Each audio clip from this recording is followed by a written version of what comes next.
Sa sandaling iyon, napagtanto niya na wala siyang kahit ano. Ang bag na akala niya ay puno ng kaligayahan ay ganap na walang laman dahil hindi niya kailanman sinubukang punuin ito ng kahit ano.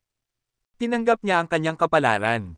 Naglakbay siya sa isang buhay na puno ng kawalan ng pag-asa at kakulangan. At biglang isang araw, naramdaman niyang nawala ang napakaraming oras. Tumangala siya sa langit na determinado na magsimula muli at gawin ang lahat ng mas mabuti sa susunod. Binuksan niya ang kanyang mga mata at natagpuan ang sarili sa isang silid. Sa pagkakataong ito, nagpasya siyang kailangan niyang lumabas. Kaya tumakbo siya palabas. Sa labas ay isang abandonadong lungsod na may malalaking baging na umaakyat sa mga gusali, ngunit inisip niyang ito ay nakakapagpasigla sa kanyang tapang. Ang kanyang katawan ay pakiramdam napakagaan, para bang kaya niyang lumipad sa kahit anong oras. Talaga, siya'y lumukso at lumutang sa hangin. Habang nakatingala sa makislap na kalawakan ng mga bituin, talagang maliwanag ang gabi dito. Sinundan niya ang liwanag hanggang sa isang kagubatang puno ng daisies, at sa kanyang harapan ay may isang higanting puno. Sa ilalim ng puno ay isang batang babae. Lumapit siya upang tanungin kung ano ang ginagawa nito, ngunit ang bata ay naglabas ng kakaibang tunog na nagbigay ng matinding sakit sa kanyang ulo. Hinawakan niya ang kanyang ulo at naramdaman ang sakit ng hindi niya namalayan, siya ay tinusok sa dibdib ng bata. Ang batang babae ay kontrolado ang seda na laso sa kanyang kamay na parang sumasayaw, na nagdulot sa batang lalaki na bumagsak sa isang balon ng dugo. Nang buksan niya ang mga mata, natagpuan niya ang sarili sa kanyang silid kasama ang isang manga na kanyang binabasa. Hinawakan niya ang kanyang dibdib at napabuntong hininga dahil sa ginhawa, lahat pala iyon ay panaginip lamang, ngunit naalala niyang nakilala niya ang batang babae noon, marahil ay isang kasintahan mula sa nakaraang buhay o isang walang hanggang kaaway. Pinutol ng doorbell ang kanyang pag-iisip. Dumating ang ina ni Cam Kutor, ang kanyang kaibigan noong bata pa, upang hilingin sa kanya na hanapin ang nawawalang anak. Pumayag siya at nagsimulang maghanap. Hindi ito ang unang pagkakataon na kailangan niyang hanapin ang nawawalang bata dahil madalas maglaro ang batang babae sa kagubatan ng mag-isa. Sa kagubatan, nakita niya ang isang itim na pusa, at pagkatapos ay may nakita siyang kakaiba, ngunit naalala niyang nakita na niya ito dati at napagpasyahan niyang ito ay isang mammoth. Nagpatuloy siya sa kagubatan upang hanapin si Kutoray. Sa wakas, natagpuan niya ang batang babae na natutulog sa ilalim ng puno. Lumapit siya upang gisingin ito. Dahil antok pa si Kutor, kinuha niya ang ilang barya upang akitin ito. Sumunod si Kutor sa tunog ng mga barya at tumayo. Inakay niya ito upang sumunod sa kanya. Nang magising si Kutor, nakabalik na ito sa bahay. Walang muwang, ikinwento ni Kutor ang kanyang magandang panaginip. Bumili siya ng inumin sa vending machine at nakatanggap ng maraming sukli.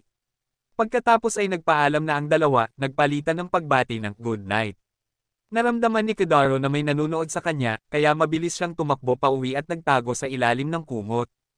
Biglang bumukas ang pinto at may batang babae na sumiksik sa ilalim ng kumot at kumagat sa kanyang braso. Tumalon siya sa kama, iniisip na panaginip lang muli ito, ngunit may laway pa sa kanyang braso. Labis siyang natakot at nawala ng malay. Kinabukasan, tinawagan siya ni Kutoray at sinabi na pumunta muna siya sa paaralan. Nasa kanyang braso pa rin ang marka ng kagat mula kagabi. Naninirahan siya sa Kazumatsuri, isang lungsod na kilala sa kagubatan. Maraming pasilidad sa pananaliksik at korporasyon dito na epektibong naglutas sa mga problemang pangkalikasan. Isang mayayaman, masaya, at mapayapang lugar. Ang malamig na batang ito ay si Yoshino, isang pasaway. Tuwing makikita niya si Kadaro, nagagalit siya. Halos mag-away ang dalawa. Patuloy na tinatawag ni Yoshino si Kotaro para makipag-combat ngayon. Napag-alaman na nagkasundo silang magkita sa tarangkahan ng paaralan, ngunit nakalimutan ni Kodaro dahil sa kanyang mahina na alaala. Nang sila ay maghapunan ng santukan, dumating si Lucia, ang class president, upang pigilan sila.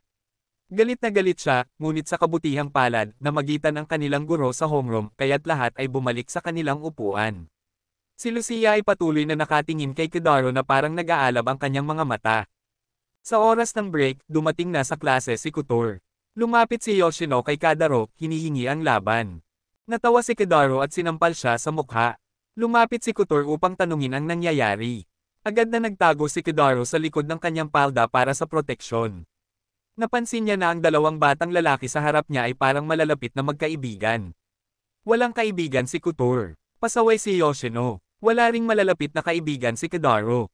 Kaya, tila isinilang ang tatlo para sa isa't isa. Sa gabi, biglang naramdaman ni Kidaro na may mabigat sa kanya. Lumabas na bumalik ang batang babae mula kagabi upang maniktik at kumagat sa kanya. Labis siyang natakot at nawala ng malay hanggang sa umaga. Ang batang babae na kumagat sa kanya kagabi ay mukhang batang babae na nakilala niya sa panaginip, ngunit hindi niya maintindihan kung bakit siya pinaparusahan. Sa wakas, nagpasya siyang tangkilikin ang ganda ng kalikasan upang pakalmeyan ang isip. Biglang nadapa siya sa isang kahon at nahulog ng nakadapa. Sa sanga ng puno, may batang babae na naipit. Gusto siyang tulungan pababa, ngunit natakot lang siya na baka silipin niya ang kanyang panty. Sa wakas, ligtas siyang nakalapag. Isa itong transfer student na nadapa kasama ang kahon ng kanyang mga gamit sa daan patungo dito. Tunog ito na walang saysay, ngunit talagang anuman ay pwedeng mangyari sa mundong ito. Gusto ni Kidaro tulungan siyang buhatin ang kahon, ngunit masyadong mabigat para sa kanya. Gayunpaman, kaya naman itong buhatin ng kaibigan niya. Para sa dangal ng isang lalaki, ipinilit ni Kidaro na buhatin ang kahon. Habang nagkakaproblema ang dalawa, muling nadapa ang babae at nagkalat ang mga libro sa kahon dahil nakita ang kanyang panty. Nangako siya na hihijitin niya sa galit si Kidaro magpakailanman. Inisip ni Kidaro na marahil hindi ito magiging kasama niya sa klase kaya makakarelax siya ng walang alalahanin. Ngunit, gaya ng tadhana, napunta sila sa parehong klase. Ang pangalan niya ay Utori Chihaya, isang bagong estudyante. Nang makita ng mga lalaki sa klase ang magandang babae, sumigaw sila ng malakas. Umupo si Chihaya sa tabi ni Kidaro. Niloko niya ito, tinawag itong cherry blossom panties kaya't galit na galit siyang pinukpok sa mukha gamit ang abacus. Lahat ay nagulat, hindi maintindihan kung paano kaya maging ganito kalakas ang isang babae. Pagkatapos ng klase, pumunta si Kidaro sa banyo at nakatagpo ang isang blonde na babae na may eye patch. Nakita niyang parang nahihirapan ito, kaya inaalok niya ang tulong. Ang babae ay naghuhugas ng kanyang pito, nagpasalamat kay Kidaro sa tulong, at pinaalalahanan siyang huwag tumakbo sa hallway. Mula sa pagiging matulungin, naging kasalanan, siya nang hindi niya namamalayan. Ang babae ay miyembro ng disciplinary committee, si Shizero, isang underclassman na paminsang nakakatawa o nangiinis sa pangunahing tauhan gamit ang mga alituntunin ng paaralan. Inanyayahan siya nitong kumain ng sabay, ngunit sa kasamaang palad, nakakain na siya kanina. Nangako siyang sa susunod na pagkakataon. Nangako ang dalawa, Pinky. Nang umalis si Shizero, nahuli si Koto ng isa pang miyembro ng newspaper club. Pinaghihinalaan siya na nanakaw o nakalusot sa paaralan sa pamamagitan ng suhol. Ipinagtanggol niya na palagi siyang tapat, ngunit ginamit ng babae ang maraming salita upang pilitin siya. Pagkatapos ay nagpaalam ito, nangakong magkakasama silang kakain minsan. Kinuha ni Koto ang papel na nahulog sa kanya, hinala niyang isa itong napakapanganib na tao. Pagkatapos ng klase, pumunta si Couture sa kanyang club activities, iniwan lamang sina Kidaro at Ori. Sinubukan niyang makipag-usap sa kanya, ngunit ang sunsun na babae ay nagreklamo at nagsabi na paano niya nagawang kausapin ito. Iminungkahi ni Kidaro na ipakita sa kanya ang lungsod upang humingi ng paumanhin sa mga nagdaang biglaang pagtatalo. Namula ang babae at pumayag, ngunit nanatiling sunere, sinasabing sa kabila ng lahat, labis pa rin niyang galit sa kanya. Nang banggitin niya ang cherry blossoms, nagalit siya at nagbigay ng dahilan na may lakad siya sa isang kakilala upang tanggihan ang date, na halatang kasinungalingan dahil bagong lipat pa lamang siya at hindi posibleng may kakilala. Pumunta siya upang makipagkita sa kanyang kapatid na nagpapaalala na huwag masyadong maakit ang pansin. Pagkatapos ay nagtanong tungkol sa pagkakaroon ng kaibigan sa paaralan. Hindi niya alam kung makakakilala siya ng kaibigan. Sa gabing iyon, muling nakagat si Kidaro ng multo. Nakita niyang parang hinahabol siya nito ng sunod-sunod na gabi. Iminungkahi ni Couture na hanapin niya ang isang taong makakasira sa sumpa, isang kilalang senior sa underground world ng paaralan. Tinawag siyang Academy Witch. Sinasabing kaya niyang gumamit ng supernatural na mahika, tumawag ng demonyo, at kontrolin ang masasamang espiritu. Bagamat madalas na lumalaktaw sa klase, hindi siya na-expel at normal na pumapasa sa grado, parang isang karakter sa manga. Biglang naalala ni Kidaro ang papel na may impormasyon ng estudyante mula sa chismosa sa newspaper club. Kinuha niya ito upang suriin at tunay na nakita ang impormasyon tungkol sa senior na iyon. Isang third-year student, presidente ng mystery club na may kapangyarihang higit sa ordinaryong estudyante. Naging interesado, inanyayahan ni Kidaro si Kutoray na hanapin ang misteryosong mangkukulam. Bihira para kay Kidaro na aktibong humanap ng tao, kaya inisip ni Kutoray na siya ay nahulog sa pag-ibig sa unang tingin. Ngunit si Kidaro ay desperado lang dahil sa multo na kumakagat sa kanya. Pagkatapos ng klase, gusto niyang isama si Yoshino, ngunit binalaan ng santukan. Kaya't naiwan lang ang ekspedisyon sa dalawa. Plano nilang hanapin ang mangkukulam sa pamamagitan ng pagtatanong-tanong. Sa kabila ng pagtatanong sa marami, parang gumagamit ang senior ng teknik ng invisibility. Nang sila ay mawalan ng pag-asa, biglang lumitaw ang chismosa sa klase, dala ang Mystery Club's report. Sinasabing ito ay isang historikal na dokumento na lihim na inilathala at ipinasa sa maraming henerasyon. Nagpasalamat si Kidaro at niyakap ito, kaya't nagkamali ng hinala si Kutoray na sila ay umiibig. Base sa ulat, natagpuan nila ang isang kakaibang lugar. Ang loob ay marangya, hindi mukhang karaniwang paaralan. Lahat ng libro sa mga estant ay tungkol sa misteryo. Madilim na, kaya nag-iwan lamang sila ng mensahe at umalis. Gabing iyon, muli nilang nakasalubong ang multo na kumakagat. Sinubukan niyang buksan ang pinto upang makatakas, ngunit hindi mabuksan ang pangunahing pinto o ang glass door sa labas. Ang paggamit ng baseball bat upang sirain ang pinto ay walang bisa. Ang batang babae sa ilalim ng kumot ay umakyat palabas, kinilabutan si Kidaro ng sobra kaya tinawag niya ng desperado ang pangalan ni Kutoray, umaasang darating ito upang iligtas siya. Nang marinig ng babae ang pangalan ni Kutoray, bigla itong nawala at bumalik sa normal ang ilaw sa silid. Inisip ni Kidaro na napakalakas ng kanyang sixth sense, pagkatapos ay nawala ng malay sa takot. Kinabukasan, pumunta siya muli sa bahay ng Mystery Club, ngunit wala pa rin tao, tanging isang nota ang naiwan, nagsasabing mamamatay siya sa loob ng 2 araw. Sa mesa ay may questionnaire, tila para kay Kidaro, puno ng kakaibang tanong tulad ng kung gagamitin ba niya ang kapangyarihan upang baguhin ang mundo o baguhin ang sarili. Punan ni Kidaro ang sagot at umalis. Tumakbo si Uri sa kanya, namumula, naaalala ang kanilang pag-uusap dati. Habang sinusubukan pa niyang intindihin, dumating na si Kyori. Iminungkahi niyang ipakita ni Kidaro kay Yutori ang lungsod na eksaktong gusto ni UTI. Kaya't sumakay sila sa bisikleta at naglibot sa makapangyarihang tanawin ng kalikasan. Sinabi ni Uri na lumipat siya dito dahil ito ang pinakamagandang panahon. Kung maglilibot sa lungsod, hindi pwedeng palampasin ang palayan, na daan din patungo sa headquarters ng isang kilalang environmental corporation. Nang makita ang papalubog na araw, nagpaalam ang dalawa, at nagbisikleta pabalik si Utori. Nakakuha si Kidaro ng imbitasyon sa pagpupulong mula sa Academy Witch. Sa gabi, umakyat siya sa gate upang pumasok sa meeting point, at pagkatapos ng ilang beses na pag-ikot, huminto upang bumili ng tubig. Lumitaw ang puting buhok na babae sa ilalim ng liwanag ng buwan, na nagpapaalala kay Kidaro sa nakakatakot na panaginip ng kanyang pagkamatay. Takot na tumakbo siya habang hinahabol siya ng babae parang multo. Ang pamilyar na pasilyo ng paaralan ngayon ay tila walang katapusan. Walang pinto ang mabuksan. May narinig siyang tunog. Inisip ni Kidaro na natagpuan niya ang isang paraan upang iligtas ang sarili, ngunit sa kasamaang palad, isang hukbo pala ang paparating upang habulin siya. Takot na takot, nagpatuloy siya sa pagtakbo sa hagdanan. Tumangala siya, nakita ang mga baitang na tila walang katapusan. Pinakalma niya ang sarili, iniisip na kung totoong umiiral ang superpowers, hindi na nakapagtataka ang mga multo o supernatural na pangyayari. Kailangan niya talagang makalabas kung gusto pa niyang makilala ang mangkukulam. Lumitaw ang puting buhok na babae sa likod niya, kinilabutan siya at nagpapatakbo ng gulat, nakalimutan pa ang kanyang bote ng tubig. Hindi niya alam kung gaano katagal siya hahanapin ng babaeng ito. Nakakita siya ng isang pinto. Sa loob nito ay isang walang katapusang espasyo. Nandoon ang isang tao na kasing liit ng insekto na patuloy na gusto siyang sipsipin ng dugo. At isa pang tao kasing liit ng insekto, ngunit mas cute. Inutusan ng pink-haired na diwata ang blue-haired na diwata na huwag hayaang makita sila ng tao, pagkatapos ay ipinakilala ang sarili bilang Penny, habang ang nangangailangan ng dugo na blue fairy ay si Hill. Ang dalawang diwata na ito ay kayang mabuhay sa tubig at liwanag. Pinangunahan nila si Kidaro sa paglalakbay. Sa daan, ipinakilala ni Penny na sila ay ipinanganak mula sa basura. Nang makita ni Kidaro na lumalala ang paligid, natakot siya na baka mali ang kanilang direksyon. Mukhang napadpad sila sa yungib ng isang halimaw. Ngunit sa kabutihang palad, natutulog pa ito, kaya maaari silang makalabas ng tahimik.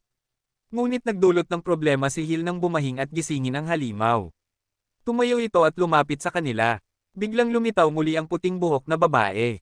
Nang makita ni Kidaro na babangga sa halimaw ang babae, dali-dali siyang lumapit at binuhat ito, sinabihan siyang tumakbo palabas. Ngunit mabilis na natalo ng babae ang halimaw, na nagdulot sa pagbagsak ng paligid at itinapon si Kidaro pabalik sa paaralan. Hindi na nila nakita sina Hill at Penny. Sa harap ni Kidaro ay isang manika lamang. Kailangan niyang mabilis na makarating sa mangkukulam. Sa pagsunod sa mga tagubilin sa manika, sa wakas ay nakilala niya ang Academy Witch na tinanggap siya sa kanyang lihim na silid. Sinabi ng Senior Witch na siya ang hinahanap ni Kadaro. Tila lahat ay tinatawag siyang Maju. Binuksan niya ang kurtina. Sa labas ay maliwanag ang pilak na liwanag ng buwan. Ipinakilala ang sarili bilang Senri A ng third year. Nakita niya si Kadaro nang hindi nagulat. Lubos siyang nadismaya dahil ginawa niya ang lahat ng pagsasaayos. Tinanggal niya ang kanyang sombrero upang ipakita ang mahabang buhok. Bago dumating si Kadaro, nakita niya ang kamangha-manghang mga nilalang, mga misteryosong nagsasalitang nilalang, isang higanteng puno na halimaw, at isang ribbon yakay. Mahusay na nag-input si A ng impormasyon sa computer na ikinagulat ni Kadaro dahil mahusay siya sa teknolohiya. Ngunit lumalabas na hindi siya nagtratrabaho kundi naglalaro ng laro. Pagkatapos ay napagpasyahan niya na ang sitwasyon ni Kadaro ay hindi maganda.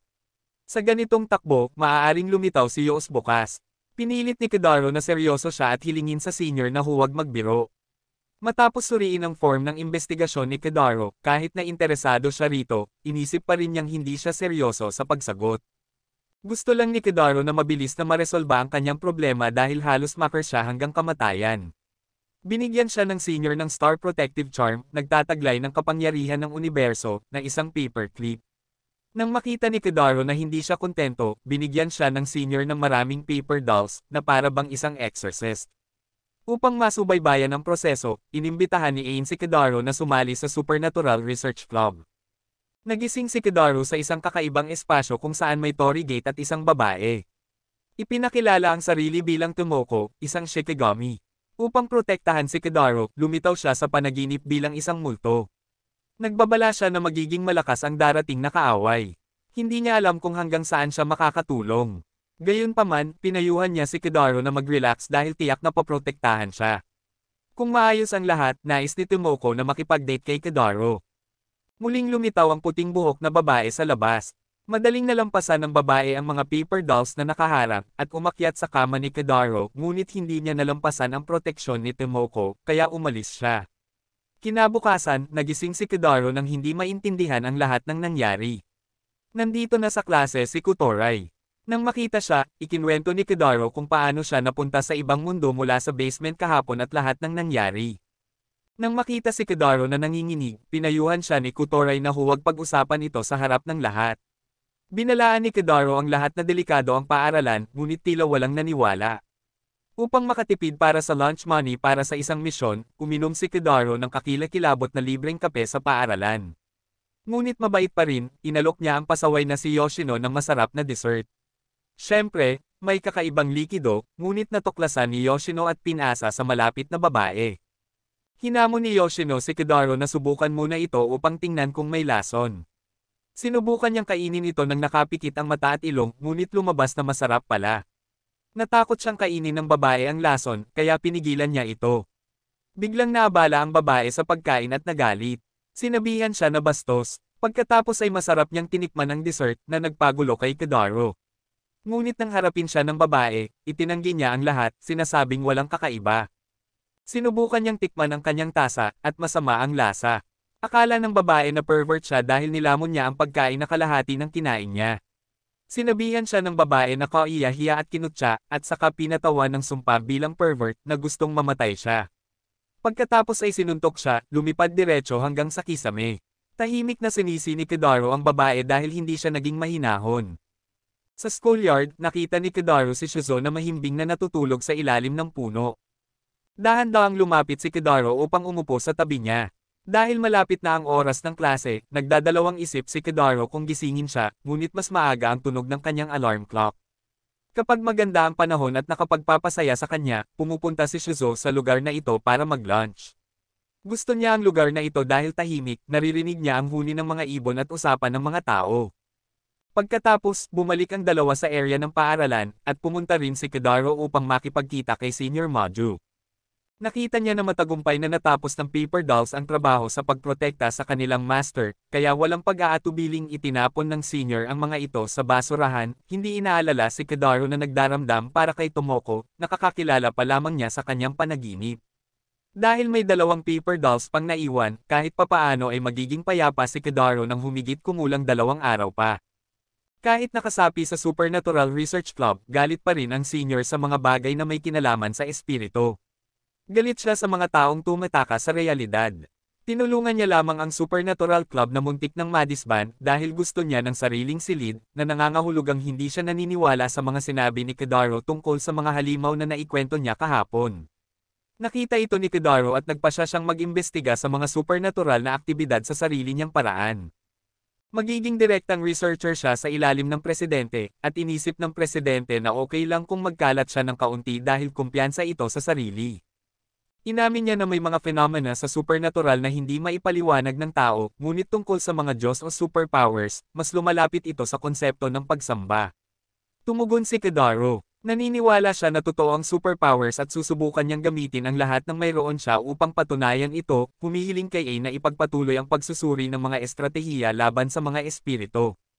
Pinayagan siya ni A ng isang kahilingan kung mapapatunayan niya ang superpowers.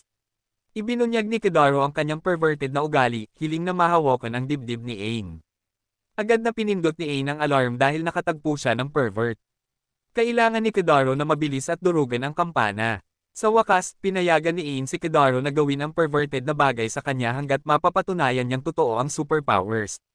Sa gabi, dahil sa proteksyon ni Tomoko, muli nang hindi nakalusot sa kama si puting buhok na babae upang kagatin si Kedaro. Kinabukasan, dinala ni Kedaro si Kutoray upang makipagkita sa presidente para humingi ng tulong. Ipinakilala niya ito bilang kanyang kaibigan mula pagkabata, gusto niyang tumulong sa pagsugpo sa ghost disturbance, at sasali rin sa Supernatural Research Club. Nang marinig ni Kutor ang tungkol sa paghawak ni Kedaro sa dibdib ng senior, nakasimangot siya at tumingin sa kanya ng mapanghusga.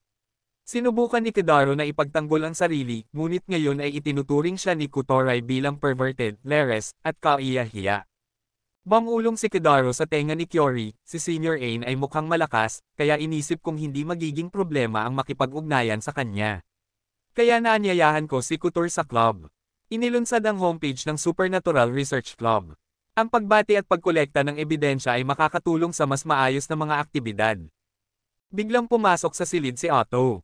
Lumalabas na miyembro rin siya ng club at kakilala ni Akane. Sa gabi, patuloy na nananaginip si Kedaro tungkol sa dibdib ng presidente. Pagkatapos, aksidenteng nasagi ng kanyang kamay ang puting buhok na babae na nakahandusay sa tabi niya. Marahil ay naubos na ang kapangyarihan ng charms ni Aang. Nalaman niya mula sa newspaper girl na sumusubaybay si Kedaro sa mga supernatural phenomena. Hinamon siya ng babae sa isang contest upang makita kung sino ang mananalo. Sumali rin si Shizuo sa club. Nakareceive ng tawag ang maliit na babae. Pinakain siya ni Kedaro ng cheesy lines nang hindi alam na si Lucia ang tumawag. Agad dumating si Lucia, sinuntok si Kedaro ng isang beses, at muli nang malaman niyang sumali siya sa club dahil sa dibdib ni Akane. Pagkatapos, gusto niyang ilayo si Shizuo sa club kasama ang pervert.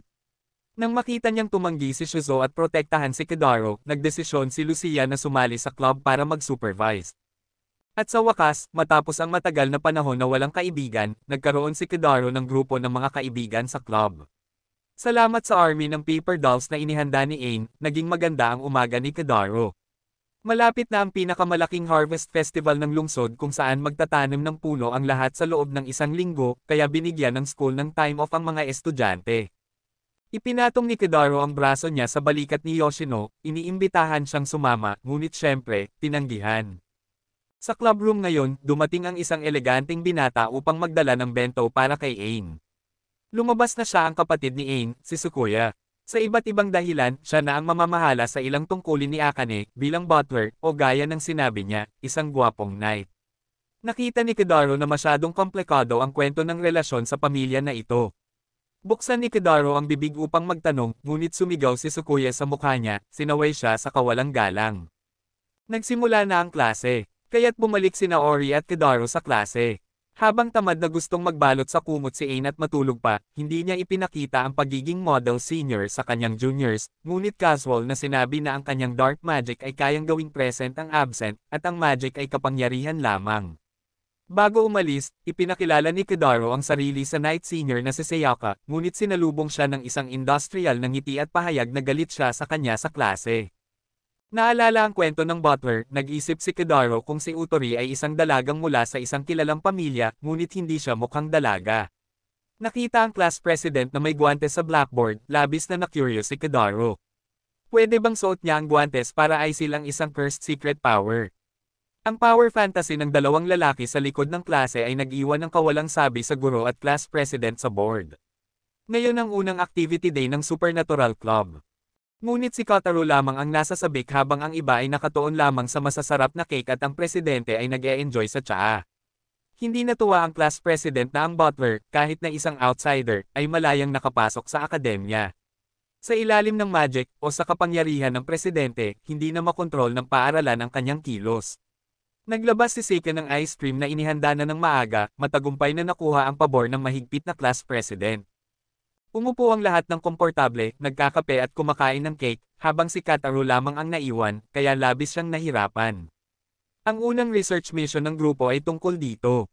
Ayon sa impormasyon sa homepage, maraming tao ang patuloy na nakakita nito sa paaralan. Isa itong ahas, at kahit hindi talaga naniniwala ang presidente na umiiral ito, kung totoo man, hindi niya ito ikinagulat. Nanaginip si Kotaro tungkol sa paghawak sa dibdib ng presidente. Mabilis itong natuklasan ni Itori sa kanyang masamang mga mata. Sa kabuuan, kukunin ng Supernatural Research Club ang ganitong misyon. Naghiwa-hiwalay ang lahat upang maghanap sa hardin ng paaralan. Humukay si Kotaro sa isang bush, nakaramdam ng isang bagay na elastiko at malambot. Inisip niyang nahuli niya ang target, ngunit ito pala ay si Class President Lucia. Agad niyang ipinahayag na siya ay matuwid at may paliwanag, ngunit syempre, hindi siya pinaniwalaan. Dahil dito, sinuntok si Kotaro at lumipad pataas, pagkatapos ay bumagsak ng mukha sa lupa. Habang nagbabatuhan ng sumpa ang dalawa, natuklasan ni Kutoray na mabilis na hinabol ni Kotaro ang target, ngunit madali itong nahuli ni UTI. Kahit na medyo bobo, mahusay ang kanyang kakayahan sa pisikal, kaya humanga ang lahat sa kanya. Ang ahas ay kumikilos upang makatakas. Kailangan hawakan ni Kotaro ng mahigpit ang katawan nito. Biglang lumitaw ang isang kakaibang babae mula sa bush. Nang makita ito, tumingin ang presidente sa grupo ng mga bata ng may paghamak. Ang babae ay hindi mula sa paaralan, kundi isang hunter na nagngangalang Sukuno. Ginawa niya ito para sa pera upang makabili ng mamahaling bagay para sa kanyang luho. Bilang isang office worker, pagkatapos ng kanyang lunch break, kailangan niyang bumalik sa trabaho. Kaya't natapos na ang unang aktibidad ng club. Dahil sa ipinangako ni Pinky ilang araw na ang nakalipas, inimbitahan ni Kotaro si Shuzo na mag-lunch kasama siya. Umupo sila at kumain ng magkasama. Kasama sa lunch ni Shuzo ngayon ang inihaw na cutlass fish.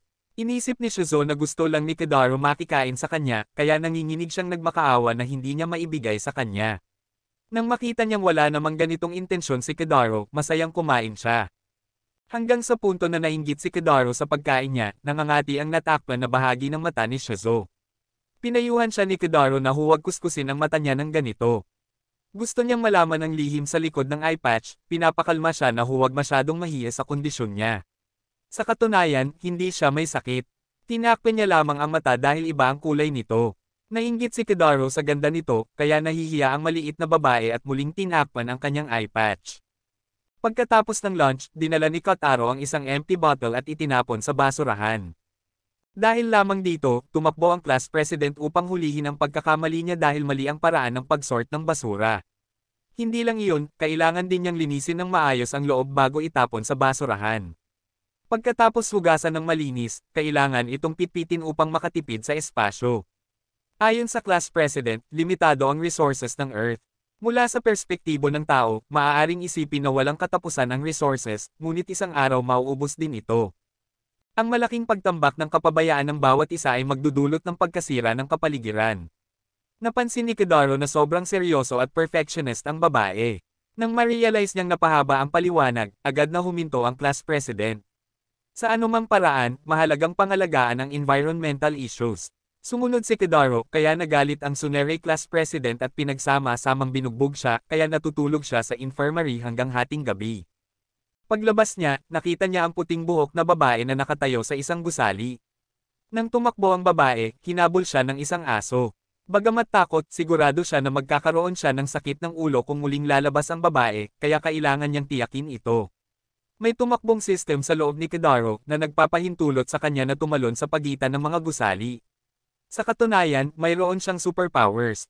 Kung pag-uusapan niya ang superpowers kay Senior Aim ngayon, iniisip niyang agad siyang mahahawakan sa dibdib. Ang kanyang sariling kapangyarihan ay hindi na maibabalik pagkatapos itong i-rewrite. Upang maitago ito, kailangan niyang magsumikap ng husto. Ang paligid ay kakaibang tahimik, ngunit pamilyar sa kanya. May isang blonde na lalaki na nagbantay mula sa likod. Kahit hindi maintindihan ang nangyayari, alam ni Kidaro na delikado ang tao. Tinawag nito ang aso upang habulin si Kidaro. Nagmadali siyang tumakbo, ngunit sinundan siya ng aso saan man siya pumunta. Gusto niyang tumawag ng tulong. Hindi ito ordinaryong aso, kundi isang demon beast.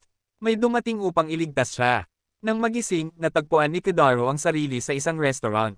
Ang dalawang middle-aged na lalaki ang nakakita sa kanya na walang malay sa parke. Ikinwento ni Kidaro ang habol ng demon beast, at agad tinanong ng dalawa ang address, sinasabing eksperto sila sa panghuhuli ng demon beasts. Tinanong din nila kung saang organisasyon siya kabilang. Matapat na sinabi ni Kidaro na kasapi siya ng High School Supernatural Phenomena Research Club, iniisip niyang pinag-uusapan nila ang panghuhuli ng demon beasts. Lumabas na nagfa-fantasize lang pala sila tungkol sa isang online game. Gayunpaman, marami pa ring misteryosong nilalang sa lungsod. Para sa karagdagang impormasyon, inimbitahan ng dalawa si Kidaro na pumunta sa kanilang lugar sa susunod. Ang marangal na matandang lalaki na nagngangalang Aisaka ay nagpapatakbo ng isang antique shop sa lungsod. Mas lihay-timo ang kanyang impormasyon kaysa sa kahit anong source. Lumitaw si Shizuo mula sa kung saan. Isa siya sa mga regular dito. Ipinakita ni Kotaro sa kanya ang kanyang sugat, ngunit sinabi nito na wala namang sugat. Naghinala si Kidaro na baka nanaginip siya, ngunit sigurado siyang nare-write ang kanyang kapangyarihan. Sa madaling panahon, mabilis na dumami ang mga customer sa shop. Dinala ni Kidaro si Shizuo pauwi. Nakatira ang maliit na babae sa isang maruming apartment. Pagkatapos, nakatagpo niya si Butler Sayaka na bumibili ng pagkain para kay Chihaya. Sa kanila, palaging may pakiramdam na maaaring maging kaaway ang dalawa sa hinaharap. Umupo si Shizuo sa ilalim ng puno para sa lunch gaya ng dati, nananaginip tungkol sa masayang pamilya niya noon. Bigla siyang napaiyak. Lumitaw si Kidaro, tinawag siya upang magising, iniimbitahan siyang kumain ng lunch kasama siya.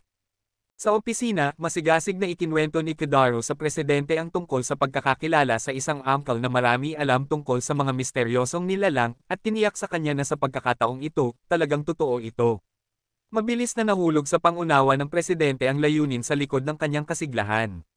Pinangako ni Kidaro na ginagawa niya ito para sa layunin ng research ng club, hindi para sa dibdib ng presidente, kaya tiningnan siya ng mga babae ng may paghamak. Pinangunahan ni Kidaro ang lahat sa parke kahapon, ngunit wala roon ang noodle shop. Hinala nila na ang noodle shop ay nagbubukas lamang sa gabi. Kung nandito si Shizuo, isang regular na customer ng shop, magiging maganda iyon. Kahit na tumawag siya ng maraming beses, hindi pa rin sinasagot ni Shizuo. Abala talaga ang maliit na babae. Paminsan-minsan, nabanggit niyang kailangan niyang sumali sa iba pang aktibidad. Dahil wala si Shizuo, nauna nang umalis ang class president. Nang makita kung gaano nakababagot ang sitwasyon, umalis rin ang presidente, iniwan si Kidaro na nag-iisa para hanapin ang uncle na nagbebenta ng antiques. Sa daan, nabangga niya ang isang red-haired ruffian. Sinaway siya ng lalaki dahil daw may mga mata siya na parang bulag. Tinanong din ang kanyang pangalan, edad, at tirahan. Nang makita na mukhang seryosong estudyante si Kidaro, pansamantalang pinakawalan siya ng lalaki. Kamakailan lamang, maraming kabataang ruffians na nagkukunwaring astig ang lumitaw sa lugar na ito. Kaya pinayuhan niya si Kidaro na maging maingat. Umalis si Kidaro, nakalimutang tanungin ang red-haired na lalaki tungkol sa address ng uncle na nagbebenta ng antiques. Pagpasok niya sa isang alley, nakatagpo niya ang mga kabataang hooligans na binanggit ng lalaki kanina. Matapos tanungin tungkol sa paaralan, klase, at pangalan niya, na-realize ng mga hooligans na kaklase siya ni Yoshino. Lumabas na ang mga ito ay kanyang mga tauhan. Ikinwento nila na pinagsama ni Yoshino ang kalye, naging hari ng buong gang. Ipinahayag ni Kidaro na kaibigan siya ni Yoshino, kaya agad nagbago ang kanilang pakikitungo. Isa sa mga delinquents ang tumulong sa kanya maghanap ng uncle na nagbebenta ng antiques. Ipinakilala niya ang sarili bilang isang first year, mas bata pa kay Kidaro. Nang makita ang mukhang mabagsik na karakter na ito ay bata lang pala, nagbago ang tindig ni Kidaro, iniutos sa kanila na mabilis na maghanap. Sa madaling panahon, dinala nila siya sa lugar. Nagulat ang uncle sa pagkakita sa kanya. Nakalimutan niyang ibigay ang kanyang business card noong nakaraang araw. Sa isang sulok ng shop, nakaupo si Shizuo at masayang kumakain dahil naka-power saving mode ang telepono niya. Hindi niya alam na paulit-ulit siyang tinawag ni Kidaro. Kaya hindi naintindihan ni Kidaro kung ano ang ginagamit ng maliit na babae sa kanyang telepono. Binigyan siya ng uncle ng isang tasa ng tsaa, sinabing malapit na magkaibigan si siya at si Shizuo, at tinanong kung kailan sila nagkakilala. Isang chance encounter lang, ngunit sapat para mapahiya si Shizuo sa pag-alala nito. Ngayon, pumunta si Kidaro rito upang marinig ang kwento ng kaibigan ng uncle na nakakita ng misteryosong nilalang. Ipinakita ng uncle ang isang stack ng mga larawan sa low resolution, sinasabing mga larawan ito ng kakaibang nilalang. Gayunpaman, iba pa rin ito sa super malaking higanting umatake kay Kidaro noong nakaraang araw. Lubos na nasiyahan si Kidaro sa mga larawang ibinigay ng uncle. Pagkatapos, inilabas ng uncle ang isang business card na mukhang bata pa, at sinigawan ang presyo ng 500 yen para sa business card. Sinabi niya na palaging tatanggapin si Kidaro, at tinanggap din ni Kidaro na masarap ang kape ng uncle. Bumalik siya kasama si Shizuo. Sa mata ni Shizuo, lahat ng pagsisikap ni Kidaro ay para lamang hawakan ang dibdib ng presidente. Sa daan, napasok ni Shizuo ang mga tindahan na naging interesante sa maliit na babae. Pagbalik sa opisina, ipinakita ni Kidaro ang mga larawan, kasama ang lahat ng misteryo ng Kozumatsuri. Natagpuan ng presidente na sikat ang mga larawang ito noon. Gusto sanang magsiyasat ni Kidaro, ngunit abala ang presidente sa paglalaro ng laro. Nagdala si Shizuo ng CD tungkol sa idol ng homeroom teacher, ngunit wala siyang CD player. Nang makita ito, pinapahiwatig ni Kidaro na i-donate mula sa mayamang dalagang babae. Mabilis na nakialam si Uri Guardian si Yaka. Bagaman mayamang dalaga si UTI, limitado ang allowance niya kada buwan. Naalala ni Kidaro na may CD player pa siya sa bahay. Dati ginagamit niya ito, ngunit ngayon may laptop na siya kaya hindi na kailangan. Kaya ibinigay niya ang device kay Shizuo, salamat sa paper people ng principal. Mula noon, hindi na muling lumitaw ang ribbon yakay sa kwarto ni Kidaro. Hindi pa rin niya naiintindihan kung ano ang ginagawa ng puting buhok na babae doon, at sigurado siyang may problema ang blonde na lalaki. Kamakailan lamang, sa matinding hirap, sa wakas ay nagkaroon siya ng payapang buhay. Bigla, pumutok ang pinto ng classroom. Pumasok ang red ribbon na babae, tumayo sa harap ni Kidaro, pagkatapos ay ngumunguya ng bahagi ng kanyang kamay, at pagkatapos ngumunguya, umalis lamang sa classroom na parang walang nangyari. Dahil lumitaw ang ghost kahit sa araw, inisip ni Kidaro na maaari lamang umasa sa presidente upang ikalat ang paper people sa buong paaralan. Lumapit si Shizuo mula sa likuran habang nakikinig sa musika gamit ang isang aparato na ibinigay niya sa kanya, at tinanong kung bakit siya masyadong pinapawisan. Gusto ng maliit na batang babae na imbitahan siya na sumama dahil nais niyang ibahagi ang kanyang lihim. Pagkatapos, sumakay sila sa sasakyan ng kanilang guro sa homeroom. Lihim ang relasyon ni Shizuo at ng batang babae, kaya magkasama silang pumunta sa bayan ni Shizuo. Inamin ng guro sa homeroom na siya ay sinungaling. Si Shizuo lamang ang palaging nagsasabi ng katotohanan, kaya umaasa siya na maniniwala si Kidaro sa sinabi ni Shizuo. Pagkatapos magpaalam sa guro sa homeroom, naiwan na lamang ang espasyo para sa dalawa. Pinangunahan siya ni Shizuo sa isang bahay. At habang naghihintay sandali, bumalik ang may-ari ng bahay. Mukhang malungkot si Shizuo. Hindi na maalala ng babae ang maliit na batang babae, pati na rin kung kailan itinanim ang mga rosa sa harap ng bahay. Bumalik din ang asawa ng babae. Mayroon silang isang maliit na anak na babae na si Shizuka. Hinailan ni Shizuo ang kamay ni Kidaro palabas, at ibinulong na si Shizuka ay kanyang kapatid. Nakalimutan ng kanyang mga magulang si Shizuo. Sa sandaling iyon, hindi rin matindaan ni Kidaro ang pangalan ni Shizuo. Kaya lang, makalipas ang ilang sandali, naalala niya ang pangalan niya. Nang makita ito, tuwang-tuwa ang maliit na batang babae.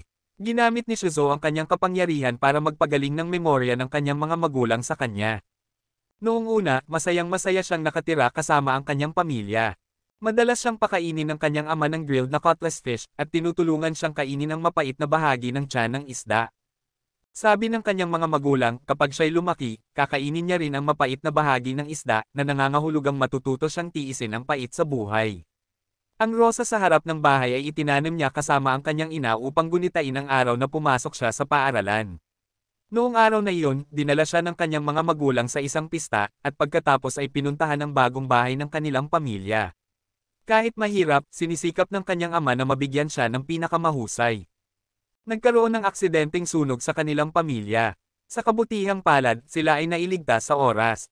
Nang magising sa tabi ng kanyang mga magulang, nagbago ang kulay ng mata ni Shizuo at naging dilaw. Dahil sa kanyang kakaibang mga mata, madalas siyang tuksuhin ng kanyang mga kaklase dahil ang kanyang ina ay traumatized sa sunog. Hindi na muling makapag-grill ng cutlass fish ng magkakasama ang buong pamilya. May dumating na isang misteryosong tiyuhin sa kanilang bahay na nagsabing kung papayagan nilang sumama si Shizuo sa kanila, makakatanggap ng malaking pera ang kanyang mga magulang. Kaya't nagpasya si Shizuo na sumama sa kanila. Pagbalik sa weekend, nakita niyang nag-aaway ang kanyang mga magulang. Biglang yumaman ang kanilang pamilya, kaya nagbago ang kanilang asal. Pinilit ni Shizuo na humadlang pero walang nangyari. Inisip niyang siya ang may kasalanan, kaya binuran niya ang kanilang mga alaala ng ilang taon para lamang maging maayos muli ang relasyon ng kanyang mga magulang. Ang naging resulta ay nakalimutan din siya ng kanyang mga magulang. Hindi makontrol ng maliit na batang babae ang kanyang kapangyarihan. Naniniwala si Kidaro na may paraan pang mailigtas ito dahil noong una, naalala niya ang pangalan ni Shizuo. Nagpasalamat si Shizuo sa kanya dahil sumama siya sa kanya ngayong araw. Talagang tuwang-tuwa ang maliit na batang babae. Sumakay sila sa sasakyan ng guro pabalik. Kasapi si Shizuo sa organisasyon na kumuha sa kanya noon. Sa katotohanan, napakayaman ni Shizuo, ngunit simple lamang ang pamumuhay niya upang makapag-ipon ng pera at makabili ng bahay. Ngumayaw ang class president kaninang umaga dahil ayaw niyang hawakan ang mga bulaklak. Sa yakay mailbox na itinayo ni Shizuo, may artikulo tungkol sa isang pinangarapang batang babae na si Haruka. Sino mang mag-imbestiga o gisingin siya ay tiyak na makakain ng sumpa. Sa isang kagubatan, mayroong isang ampunan. Simula nang dumating si Asahi Haruka sa ampunan, maraming kakaibang pangyayari ang naganap tulad ng mga bintana at pintuan ng salamin na kusang nababasag, maliliit na hayop na misteryosong namamatay, at kalaunan, pati ang mga guro at bata ay namatay. Pinilit isara ang ampunan. Narinig ito ng class president dati. Nagpatuloy si Kidaro sa pagbabasa, sa ikapitong Kazumatsuri Elementary School na pinasukan ng sumulat ng liham, may isang batang lalaki na galing sa ampunan. Ilang araw lang matapos niyang pag-usapan si Haruka, namatay siya sa hindi malinaw na dahilan, marahil dahil ginambala niya ang pagtulog ni Haruka. Siya ay napariwara ng sumpa. Ang pangalan niya ay Ryugo mula sa klase 4. Kung siya ay nasa ika-4 na baitang 7 taon na ang nakalipas, pareho lang siya ng edad sa kanila ngayon. Ang ikapitong elementary school din ay kung saan nag-aaral si Yoshino. Kaya naisip ni Kidaro na mas madali niyang mapapatunayan ang katotohanan. Ngayon, malamang na hindi sumama ang class president at si Shizuo dahil galit pa siya sa nangyari noong nakaraang araw. Bago imbestigahan ni Kidaro ang kaso ni Haruka, naisip niyang ayusin muna ang alitan sa class president. Nakita si Shizuo na kumakain sa ilalim ng puno, kaya nilapitan siya at tinanong tungkol sa guwantes ng class president na palaging suot niya. Maaari raw sabihin ni Shizuo kay Kidaro ang lihim ni Lucia kung magiging kaibigan siya nito habang buhay. Naupo si Kidaro mag-isa, parang nawawala sa isip. Tinawagan niya si Yoshino. Abala si Yoshino sa pagbubuhat ng matanda sa likod niya. Tinanong ni Kidaro ang tungkol sa klase ni Yoshino noong elementary school. Ito ay alaala na ayaw ni Yoshino balikan dahil dati siyang kaibigan ni Ryugo na namatay. Tumanggi si Yoshino magbigay ng impormasyon, pinaalalahanan lamang si Kidaro na huminto kapag naramdaman ang panganib at mag-ingat sa mga basag na salamin. Binigyan din niya si Kidaro ng isang papel, at inutusan siyang ibalik ito kaagad pagkatapos tingnan. Nakita ang class president na nagpa-photocopy ng mga dokumento, kaya mabilis na dinala ni Kidaro ang papel sa photocopier upang gumawa ng kopya. Pagkatapos, umalis siya, hindi alam na nagprint na rin ang photocopier ng isa pang kopya ng papel. Hinabol siya ni Lucia upang ibalik ang papel. Hindi naaalala ni Kidaro na kinopya niya ito. Paalala ng papel na huwag gisingin ang nilalaman nito. Biglang nabasag ang mga salamin sa paligid niya. Nang makita ito, nahulaan ni Lucia na may ginagawa si Kidaro. Ipinaliwanag ni Kidaro ang lahat kay Lucia, ngunit hindi pa rin siya naniwala na umiiral ang mga sumpa sa mundong ito. Nais niyang tulungan ang batang babae na si Haruka na linisin ang kanyang pangalan. Inabot ni Kidaro ang kamay ni Lucia, nais na sabay nilang harapin ang bagay na ito. Nag-atubili sandali si Lucia, ngunit huli ay iniabot din ang kanyang kamay. Sa daan, patuloy niyang iniisip na nagsimulang umulan at ang mga ilaw sa kalsada ay biglang nagwasak sa mga piraso. Lumitaw ang isang maliit na batang babae, sinisisi si Lucia sa paggising sa kanya. Kahit na pareho silang nakaranas ng sakit, natakot si Lucia at yumuko sa lupa. Bumalik ang mga lumang trauma. Tinawagan ni Kidaro ang mga kontak na ibinigay ni Yoshino, ngunit nakapagtataka, lahat ay tumangging banggitin ang nakaraan. Pagkatapos ng tawag, sabay-sabay na nabasag ang lahat ng salamin. Nakabalik na si Lucia sa kanyang kwarto, ngunit nakadikit pa rin ang batang si Haruka sa kanya, ibinubulong na tanggapin nilang parehong sila ay isinumpa. Ngayon, hindi pumasok sa paaralan si Lucia. Iba ang anyo niya sa karaniwang seryosong imahe ng class president. Tinawagan siya ni Kidaro ngunit walang sumagot. Lumitaw ang batang babae ng pahayagan, dala ang isang set ng mga dokumento. Nagsaliksik siya tungkol sa mga misteryosong pangyayari, ngunit sa kasamaang palad, ipinagbawal ang paksa ng kanilang club. Batay sa dokumento ng mamamahayag, nagtungo si Kidaro upang makipagkita sa isang tao. Ibinigay niya ang recording ng pulong ng ika-4 na baitang, klase H, sa ika-7 elementary school. Sa oras na iyon, sabay-sabay na nabasag ang mga salamin, at sa daan, nagpunta ang mga estudyante upang kunin ang mga dokumento. Isang malaking advertising board ang nahulog sa harap nila. Kung may matamaan man, siguradong mamamatay sa lugar. Matagal nang nakatayo si Lucia sa harap ni Kidaro, pinaalalahanan siya na huwag gisingin ang batang babae, at pagkatapos ay nahimete sa ulan. Nagkaroon si Lucia ng masamang panaginip. Nang magising, naroon si Kidaro sa kanyang tabi. Natakot na baka siya'y malamig, kaya pinalitan ni Kidaro ang kanyang damit at tiniyak na siya'y walang ginawang masama. Pumunta si Lucia sa isang paso ng halaman, pinitas ang isang dahon, at agad itong naging abo. Ito ang sumpa ni Haruka. Sa tuwing hahawakan ni Lucia ang mga halaman, agad itong malalanta. Inisip ni Kidaro na siya ang may kasalanan sa hindi pagsuko sa investigasyon na nagbalik kay Haruka. Kumilos si Lucia na parang walang nangyari dahil ganito na siya mula noon. Sinabi noon ni Shuzo na noong bata pa si Luka, sa simpleng paghawak niya sa mga halaman o hayop, agad silang namamatay. Palagi niyang iniisip na siya ang may kasalanan. Kaya hanggang ngayon, hindi pa rin niya inaakalang hawakan ang mga buhay na nilalang. Palaging suot niya ang guwantes. Iniisip niya ang sarili bilang marumi. Tiniyak ni Kidaro sa kanya na sobra lamang ang kanyang pag-iisip kaya siya naghihirap. Nais niyang hawakan siya, ngunit agad siyang itinulak. Naniniwala siya na walang makakaunawa sa sakit niya at ni Haruka. Lagi silang nag-iisa sa buhay. Sa hindi inaasahang pangyayari, isang bahagi ng kamay ni Kidaro na humawak kay Lucia ay naging itim. Pagkatapos, nagtungo si Kidaro sa ampunan. May mga bakas nga ng mga batang nanirahan doon noon. Nakatayo sa harap ng larawan ng mga bata sa ampunan, nakita niya sina Ryugo at Haruka. Si Haruka ay walang iba kundi si Lucia. Ngayon, lumabas si Luka, nagtatanong kung paano niya nalaman ang tungkol dito. Sa listahang ibinigay ni Yoshino, nakalagay ang address ni Wakenji, ngunit hindi siya nakatira roon. Lumipat siya, ngunit ang salamin ng bahay ay nanatiling basag. Hindi nagkakamali ang mga sumpa, at ang tanging may listahang ito bukod kay Kidaro at Yoshino ay ang class president na si Lucia. Nang inilabas ni Kidaro ang photocopy, marahil nakita ni Lucia ang data na naiwan pa sa photocopier. Ito ang hinala ni Kidaro. Kahit hindi niya alam kung paano basagin ang salamin, inamin ni Lucia na peke ang warning note at siya mismo ang nagbasag ng salamin upang pigilan siyang mag-imbestiga. Ikinwento ni Lucia ang kanyang kwento. Normal siyang isinilang, ngunit naging kakaiba sa isang punto. Ang kanyang mga kamay ay isinumpa, madaling makabasag ng salamin at nakapatay ng mga nilalang. Ayaw niyang malaman ng iba ang kanyang nakaraan o ang kanyang toxicity. May mga natitirang toxin sa kanyang mga kamay sa lupa na iyon. Pinayuhan niya si Kidaro na umalis agad para magpagamot. Ngunit sobra na ang pagkabulok ni Kidaro. Siya'y bumagsak. Naalala ni Lucia ng aksidenteng mahawakan siya at umiiyak dahil hinayaang mangyari ito. Inisip ni Kidaro na siya ang dapat humingi ng tawad. Kung noon ay may kapangyarihan siya na katulad ng toxin ni Lucia, marahil hindi na niya kailangang magdusa pa. Inamin niyang mayroon din siyang superpowers, at agad na binago ang katawan niya upang makatiis sa toxin na ito. Pagkatapos noon, agad na nawala ang mga bakas ng pagkabulok sa kanyang katawan. Sinabi niyang tinanggap niya ang mundo ni Lucia dahil siya ay kaibigan ni Lucia. Naniniwala siyang hindi na kailangang mag-isa si Lucia dahil mayroon na siyang kanya, si Shuzo, at ang iba pa sa club. Hindi siya pababayaan ng mga kaibigan. Isang tunay na himala ito, kaya inihagis ni Lucia ang kanyang ulo sa dibdib ni Kidaro, umiiyak. Dumating na ang kanyang mga kakampi mula sa grupo ng mga guro sa homeroom.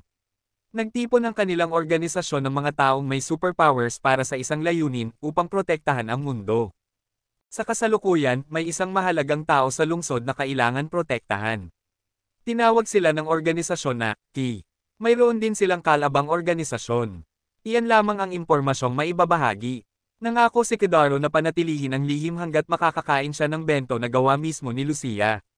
Sa oras ng tanghalian, nagbiro si Kidaro tungkol sa plano niyang skip school at pumunta si Kidaro sa Cesarionet para kumain ng Italian food. Nasa likod niya si Lucia na may tingin na parang mamamatay. Nakidnap si Kidaro, ang kanyang mga kamay at paa ay mahigpit na nakatali sa mga kasangkapan kahit na siya ay nag-e-struggle. Sinabi ni Lucia na pakakawalan niya siya, pero bago iyon, hindi niya kailangang buksan ang kanyang mga mata. Pagkatapos noon, lumitaw si Lucia na nakasuot ng maid outfit. Akala ni Kidaro ay may mali sa kanya at nais niya siyang dalhin sa infirmary. Galit na hinawakan ni Lucia ang kanyang kamiseta. Malinaw na hiningi niya kay Kidaro na isuot ang maid outfit at gumawa ng bento para sa kanya. Nanggagaling lamang ang biro ni Kidaro tungkol sa maid outfit. Kaya't napahiya si Lucia at tinakpan ang kanyang mukha. Pinuri ni Kidaro ang kanyang ganda na muling nagpabagsak ng suntok sa kanya ni Lucia dahil nahihiya siyang magalit. Napakaganda ng bento box na inihanda ni Lucia, kaya labis siyang pinuri ni Kidaro. Dahil sa papuri, ngumiti si Lucia ng masaya. Sa katunayan, kalahati ng gawa ng bento box ay kay Shizuo. Tinulungan siya ng maliit na batang babae sa paglalagay ng seasoning dahil nawala ang panlasa ni Lucia mula nang makuha niya ang kanyang kapangyarihan. Kaya noon ay nakakain siya ng napakasakit na dessert. Sa organisasyong iyon, si Shizuo lamang ang pwedeng maging kaibigan ni Lucia dahil may gamot siya upang mapawalang bisa ang toxin ni Lucia. Dahil magkaibigan sila, sinabi rin ni Lucia kay Shizuo ang tungkol sa kapangyarihan ni Kidaro. Nangako si Lucia na siya lamang ang magsasabi nito kay Shizuo dahil umaasa siyang magkakaroon ng payapang buhay si Kidaro na malayo sa organisasyon. Pinawi ni Kidaro ang kanyang pangamba. Ngayon, hindi na siya nag-iisa, mayroon na siyang kaibigan sa Supernatural Club. Nais din ni Uri na humingi ng tawad at magkaayos kay Lucia. Labis ang paggalang at emosyon ni Lucia na hindi sinasadyang tinawag niya si Kidaro sa kanyang pangalan. Kaya naman, tinamaan muli siya ni Kidaro. Sa opisina ng club, nangako si Lucia na hihingi siya ng tawad kay Uri.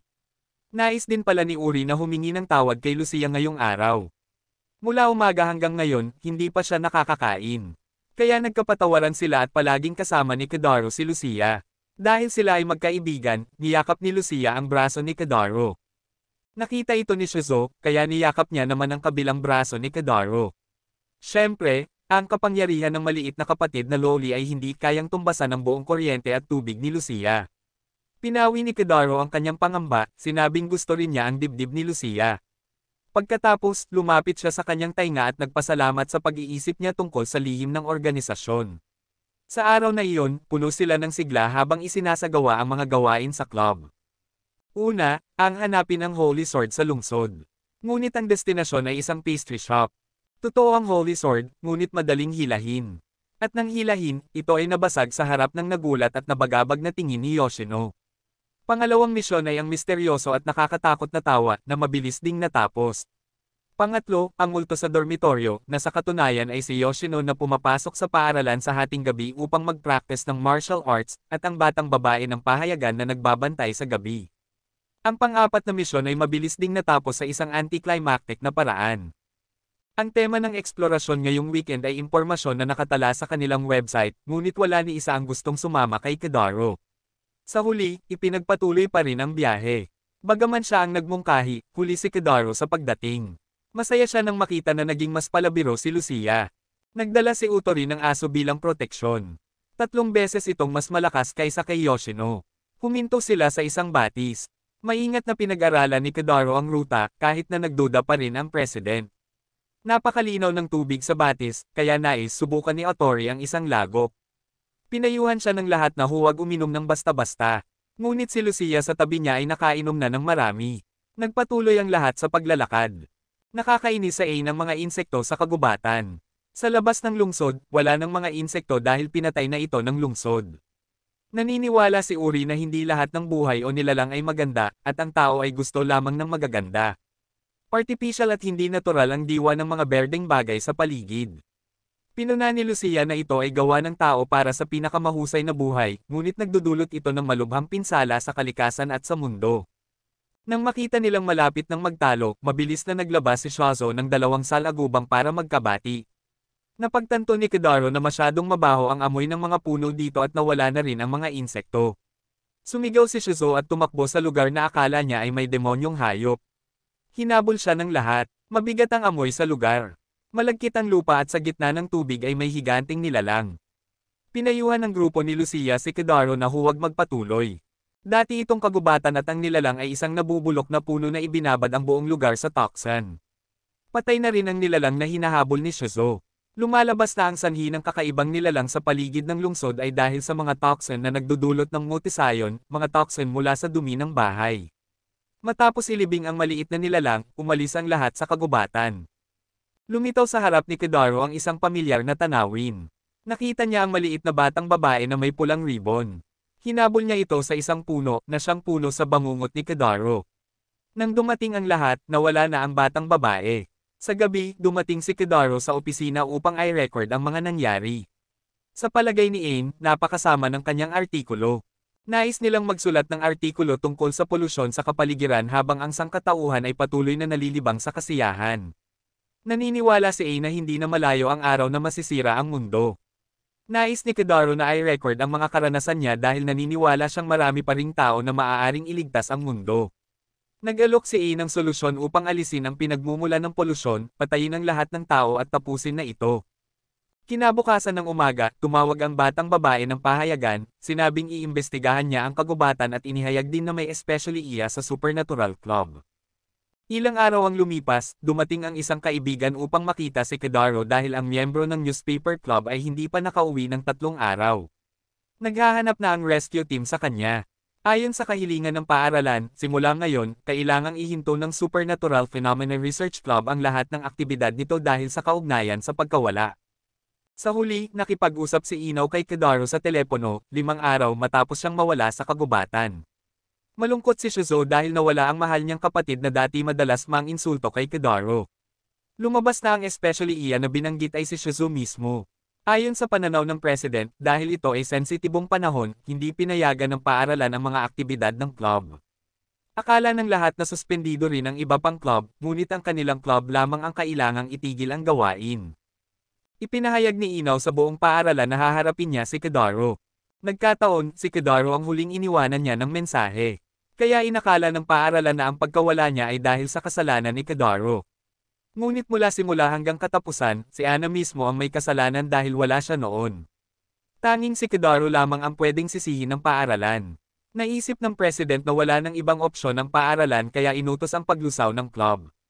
Kung ipagpapatuloy nila na may pag-aatubili, marahil sa susunod, bawat miyembro ng club ang magiging target.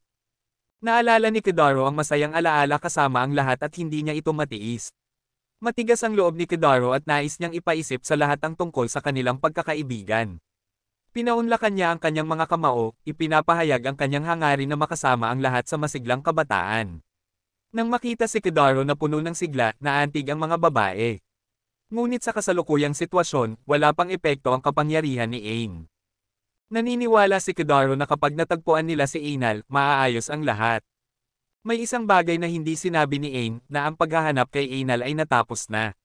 Bagaman wala siyang natagpuan, hinatulan pa rin ng mga tao na siya ay patay. Nais ni Kidaro na maghanap ng mag-isa. Kahit ang mga adulto ay hindi siya matagpuan. Paano pa kaya ng mga bata? Kahit isang maliit na pag-asa ay nais niyang subukan. Kaya sumang-ayon din ang mga babae na sumama sa kanya. Bawat isa ay nagambag ng kaunti, at sabay-sabay silang naglakbay. Ayon sa plano, hahanapin lamang nila hanggang 3:00 ng hapon. Ginamit ni Kidaro ang mapa upang alamin ang ruta ni Ina. Noong nakaraang araw, nakilala niya ang butler na si Sayaka, na nagbigay ng payo kung nais niyang mamuhay ng normal, huwag masyadong makialam. Nakakita si Shizo ng mga yapek. Bilang miyembro ng lihim na organisasyon, palaging matalas ang kanyang pakiramdam. Pagkatapos ng ilang saglit, nawala ang mga yapak na para bang sinadyang burahin ng isang tao. Marahil nais ni Inaw na itago ang isang lihim. Pumunta ang mga babae sa banyo, iniwan si Kidaro mag-isa. Nakaupo sa bato, iniisip niya kung anong materyales sa kagubatan ng babagay sa lihim na libangan ni Ainal. Hindi niya maintindihan ang nangyayari. Lumipas ang 30 minuto, at hindi pa rin bumabalik ang mga babae. Unti-unting dumidilim. Tinawagan ni Kidaro, ngunit walang sumagot, kaya nag-aalala siyang maghanap. Nakakita siya ng isang tao na nakasuot ng itim na balabal, kaya nagtago siya sa likod ng puno. May kutob siya na mapanganib ang taong may itim na balabal, kaya pinalakas niya ang bilis upang mahanap ang lahat. Hinarang siya ng isang demon beast, katulad ng kay lalaki na blonde dati. Hindi naglaon, napalibutan siya ng mga demon beasts. Mabilis siyang tumakas, ngunit hindi pa rin sapat ang kanyang naunang enhancement. Nagpa siya siyang baguhin ang sarili ng isa pang antas. Gayunpaman, madali pa rin siyang nahuli at ginatungan ng mga demon beasts. Damaloy ang kapangyarihan sa kanyang katawan. Naglabas si Kidaro ng spell at mabilis na natalo ang mga ito. Napansin niyang may tumubol na kuko sa kanyang mga kamay, at agad na na-decompose at nawala ang demon beast. Kahit hindi niya lubos na naintindihan, kung wala ang mga kuko, matagal na siyang patay. Wala siyang oras para magdiwang dahil si Ano Couture at ang lahat ay nasa kagubatan pa rin. Umalangaw-ngaw ang tinig ni Lucia. Nipalilibutan siya at si Shuzo ng mga demon beasts. Kung hindi dahil sa rescue ni Kidaro, mabilis nilang hinawakan ang kanilang mga sandata at mahusay na nilabanan ng mga demon beasts. Akala ni Kidaro ay nananaginip siya, talaga namang marunong gumamit ng armas ang dalawa. Nang bumagsak si Kidaro dahil sa sugat, ginamit ni Shuzo ang kanyang kapangyarihan upang pagalingin siya. Ang mga demon beasts na iyon ay kaaway ng Guardian Group, mga demon beasts ni Gaia. Hinuha ni Shuzo na maaaring ginagamit nila ang kagubatan bilang base o naghahanap sila ng Ki, ang tanging tao na may alam tungkol sa pagkawasak ng mundo. Nabawi ang sugat ni Kidaro. Pinayuhan siya ni Shuzo na hanapin ang iba. Siya at ang mga demon beasts ay aayusin ang sitwasyon. Kung ihahambing sa kanilang pagsasanay, ang mga demon beasts na ito ay parang laruan lamang. Tumakbo si Kidaro kasama si Lucia sa likod, hinahabol siya ng demon beast. Malakas na tinawag ni Kidaro ang pangalan ng mga babae sa kagubatan. Inisip ni Uri na siya ay isang oso at muntik nang saktan siya. Ligtas pa rin ang mga babae. Si Kidaro lamang ang puno ng sugat. Sinabi niya sa kanila na tumakbo ng mabilis.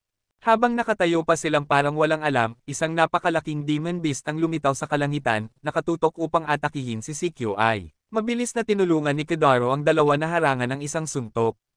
Mahigpit na nakatali ang braso ni Kidaro. Nakiusap siya sa lahat na mabilis na magsama-sama kay Lucia at Shuzo at tumakas palabas ng kagubatan. Nangako si Kutoray na hahanapin nila ang iba upang bumalik at magsagawa ng rescue. Nasaksak ang braso ni Kidaro. Sinubukan ng demon beast na sipsipin ang isang bagay mula sa kanyang katawan at hinaila siya na dumula sa ilang daanan. Minsan pa, iniligtas siya ng kanyang mga kuko. Sa susunod na mga pag-atake, muli siyang hindi makalaban. Pakiramdam niya ay parang siya'y mawawala na. Lumitaw ang batang babae na may pulang ribbon, hinati ang demon beast sa gitna, at bumalik kay Kidaro. Nilinis niya ang mga bagay na umaatake sa kanya. Bumalik ang mga alaala mula sa panaginip. Sumigaw si Kidaro, tinatanong kung sino ang batang babae. Lumitaw si Couture mula sa likuran at mahigpit siyang niyakap. Nagpumilit si Kidaro na makalaya. Pinagalitan din ni Couture ang batang babae, sinasabing umalis na agad. Pagkatapos, nagtulungan silang dalawa palabas ng kagubatan. Pinamtikwan siya ni Couture na hahanapin nila ang owl at ipagpapatuloy ang gawain ng Supernatural Club. Natalo na ni Lucia at Shuzo ang lahat ng mga halimaw, ngunit tila may mali pa rin sa sitwasyon. Pinayuhan nila si Kidaro na huwag lumapit. Napakatensyonado ng paligid. Nais ni Lucia na sagutin ni Akane ang ilan sa kanyang mga tanong. Nang magkita silang muli, hindi pa tuluyang napuksa ang mga demon beasts, ngunit hindi inaatake ang magkapatid na Akane. Kalma nilang ipinaliwanag na pumipili lamang ang mga demon beasts kung sino ang kanilang aatakihin. Nagtanong si Shuzo, bakit hindi natakot ang dalawa nang makita ang mga demon beasts. Sinabi ni A na siya ay nanahimik at hindi ipinakita ang kanyang takot. Mabilis na naisip ni Shuzo na nagsinungaling si Ain. Sa pamamagitan ng pagsusuri sa tibok ng puso, kalamnan ng mukha, paghinga, lahat ay normal. Hindi inaasahan ni A na ang dalawang junior sa harap niya ay mga superhuman hunters ng mga guardians. Sinabi ni Ain kay Kidaro na lumayo sa grupo ni Shuzo dahil sila ay mga kaaway. Lumabas na ang magkapatid na Ain ay kabilang sa Gaia. Parang handa na silang mag-away. Si Ain ang nag-akit sa mga demon beasts para umatake sa kanila. Mabilis na umatake si Lucia kay Ain, ngunit lumitaw si Seika mula sa kung saan at hinarang ang suntok para sa kanya. Kabilang din siya sa organisasyong iyon. Para sa dangal ni Utori at Akane, tiniyak niya na wala silang kinalaman dito. Nagkataon lamang dahil sa isang hindi magandang pangyayari sa organisasyon. Pagkatapos ay humiling sila na umalis. Naabot na ng katawan ni Kidaro ang hangganan nito. Kinabukasan sa klase, wala si Lucia at Utori. Kahit ang homeroom teacher ay hindi pumasok. Sa kabila ng pagsubok na mag-text, wala sa mga babae ang sumagot kay Kidaro. Pagkatapos ng klase, napansin ni Yoshino na may problema si Kidaro, ngunit sinabi nitong ayos lang siya, kaya umalis si Yoshino. Pinayuhan ni Sayaka si Kidaro na kung nais niyang pahalagahan ang pangkaraniwang buhay, huwag masyadong makialam. Nakalimutan ni Kidaro na ang mahalagang normal na buhay ay madaling masira. Pumunta si Kidaro sa bahay ni Kutoray upang anyayahan siya sa paaralan, ngunit walang sumagot. Nasa isip pa rin niya ang mga nangyari noon. Lumipas na ang 3 araw mula sa insidente sa kagubatan. Hindi na siya nakakita ng sinuman, at kahit ang lahat ng kontak ay nawala. Hanggang ngayon, hindi pa rin natagpuan si Inaw. Natapos ang masayang pangkaraniwang buhay ng ganito lamang. Ngayon, dumating ang bagong guro at patuloy na naglive ang 3 kaklase. Sina Lucia at Shizuo ay mga miyembro ng hindi pinangalanang lihim na organisasyon ng Guardians, habang sina Ain at Uri ay miyembro ng kalabang organisasyon na Gaia. Gayunpaman, si Kyori, na walang kinalaman, ay nawala rin, na nakapagtataka. Nagtanong si Yoshino kung bakit ang lahat ng babaeng nakikipaglaro kay Kidaro ay nag-absent sa klase, kung siya nga ba ay nahihirapan. Nais pang magsalita ni Yoshino ngunit tumigil. Pag-uwi, humiga si Kidaro sa kama. May isa pang bagay na iniisip niya, maaari bang ang kanyang kapangyarihan ay hindi lamang para baguhin at pahusayin ang kanyang katawan. Sinubukan niya ang bagong mga kuko at naging matagumpay. Nagising ang batang babae na may pulang ribbon na natutulog sa bubong. Sinubukan ni Kidaro ang kanyang lakas gamit ang lumang sapatos. Napakatalas ng mga kuko, kaya lumabas siya ng silid upang maghanap ng iba pang bagay na mate test. Pagbalik niya, bukas na ang bintana. Lumitaw na ang batang babae ay palihim na nakapasok sa silid. Unggoy na lumapit ang babae kay Kidaro, sinabing may emerhensya, at bumagsak sa kanyang mga bisig. Napagtanto ni Kidaro na ang batang babae ay hindi multo. Kinabukasan sa klase, inihayag ng bagong homeroom teacher ang tungkol kay Inaw mula sa class 2A, na nawala. May ipapaalam siya sa mga estudyante. Simula noong nakaraang linggo, protektado si Eno sa ospital sa tabi ng lungsod. Ngayon lamang inihahayag ang impormasyon dahil tila malabo ang mga alaala ni Ana, kaya hindi matiyak ang kanyang pagkakakilanlan. Bagaman may ilan pa ring bagay na hindi niya maalala. Naramdaman ni Kidaro na maswerte siya na hindi nasaktan. Nagulat ang mga magulang niya, kaya umalis ang kanilang pamilya sa Kasmatsuri. Lumitaw si Lucia na kinukuha ang lata na itinapon ni Kidaro at hindi niya nakuha. Sa pagkakataong ito, dumating siya upang magpaalam. Pinayuhan niya siya na huwag mag-alala. Bago umalis, lumingon siya. Masaya ang oras sa club. Gustong-gusto ito ng maliit na batang babae, at pagkatapos ay tumalon pababa, na wala nang walang bakas. Pagbalik sa bahay, natagpuan ni Kidaro ang bahay na magulo. Nang makita ang pulang ribbon, nahulaan niyang ito ay gawa ng batang babae. Pagbalik sa kanyang silid, hindi nakita ni Koto ang batang babae kahit saan. Sa katunayan, siya ay nakasayaw sa duyan sa likod niya. Sa tuwing titingin si Kidaro sa likod, nagbabago ng posisyon ang babae. Nakaramdam siya ng kakaibang amoy. Kaya nahuli niya ang babae. Ipinakilala niya ang sarili bilang si Kigari. Bukod sa kanyang pangalan, wala siyang maalala. Kumpirmado niyang hindi siya multo at pakiramdam niya ay may napakahalagang misyon. Kaya kailangan niyang hanapin ang kanyang sarili, at gusto niyang humingi ng tulong kay Kidaro. Kinabukasan, nagising si Kataro. Nakahiga si Kigari sa tabi niya, palihim siyang kinagagat ng kaunti. Gusto sanang pumasok ni Kidaro sa paaralan, pero gusto naman ni Kigari na manatili siya sa bahay para tulungan siyang hanapin ang kanyang mga alaala. Binuksan niya ang computer at hiniling kay Kigari na lumabas muna. Nagdabog si Kigari dahil naglilihim daw si Kidaro at gumagawa ng kung ano-anong kainahinala. Pagkalipas ng 5 minuto, pinabalik na niya ang bata sa loob ng kwarto. Nakaon na ang laptop. Sinabi ni Kidaro kay Kigari na manatili muna siya ng maayos sa bahay at maglaro habang papasok siya sa school, pero sinundan siya ng bata hanggang eskwelahan at kung saan-saan kumuha pa ng school uniform. Naiinis si Kigari dahil hindi siya pinapayagang pumasok sa classroom. Pinigilan siya ni Yoshino dahil hindi naman siya estudyante ng paaralang iyon. Ayon sa nakita niya sa internet, alam daw ni Kigari na nasa school si Kidaro, kaya nag-transfer din daw siya doon. Narinig ang pangalan ni Kidaro kaya nagbulong-bulungan ang mga estudyante. Gusto sanang dalhin ni Yoshino ang bata sa faculty room, pero ginamit ng bata ang ribbon para bigyan si Yoshino ng sunod-sunod na atake, dahilan para lumipad ito at bumagsak sa lupa. Nagpalakpakan ng mga estudyanteng nakakita dahil sa wakas, natalo rin ang boss ng school. Nagmamadaling lumabas si Kidaro, inakay si Kigari, at tumakbo palayo. Sa bakuran, tinanong niya ang bata kung ano ang ginagawa nito. Ang akala ng bata, binubuli daw siya ni Kidaro at iniwan pa siya. Kaya iniisip niyang gusto siya ni Kidaro dahil binubuli siya nito, lahat ng iyon ay natutunan lamang niya mula sa internet. Nang mukhang nababato ang bata, iminungkahi ni Kidaro na libutin nila ang school. Malayang nakakapalit ng kasuotan si Kigari kaya gusto niyang purihin siya ni Kidaro sa kanyang skill. Una nilang pinuntahan ang kantin. Nakakapagkape si Kigari ng libre mula sa coffee machine. Karaniwang hindi iniinom iyon ng mga tao dahil napakapangit ng lasa, pero para kay Kigari, napakasarap. Sumunod nilang pinuntahan ang lawa. Medyo galit pa rin si Kigari dahil naging marahas daw si Kidaro sa kanya.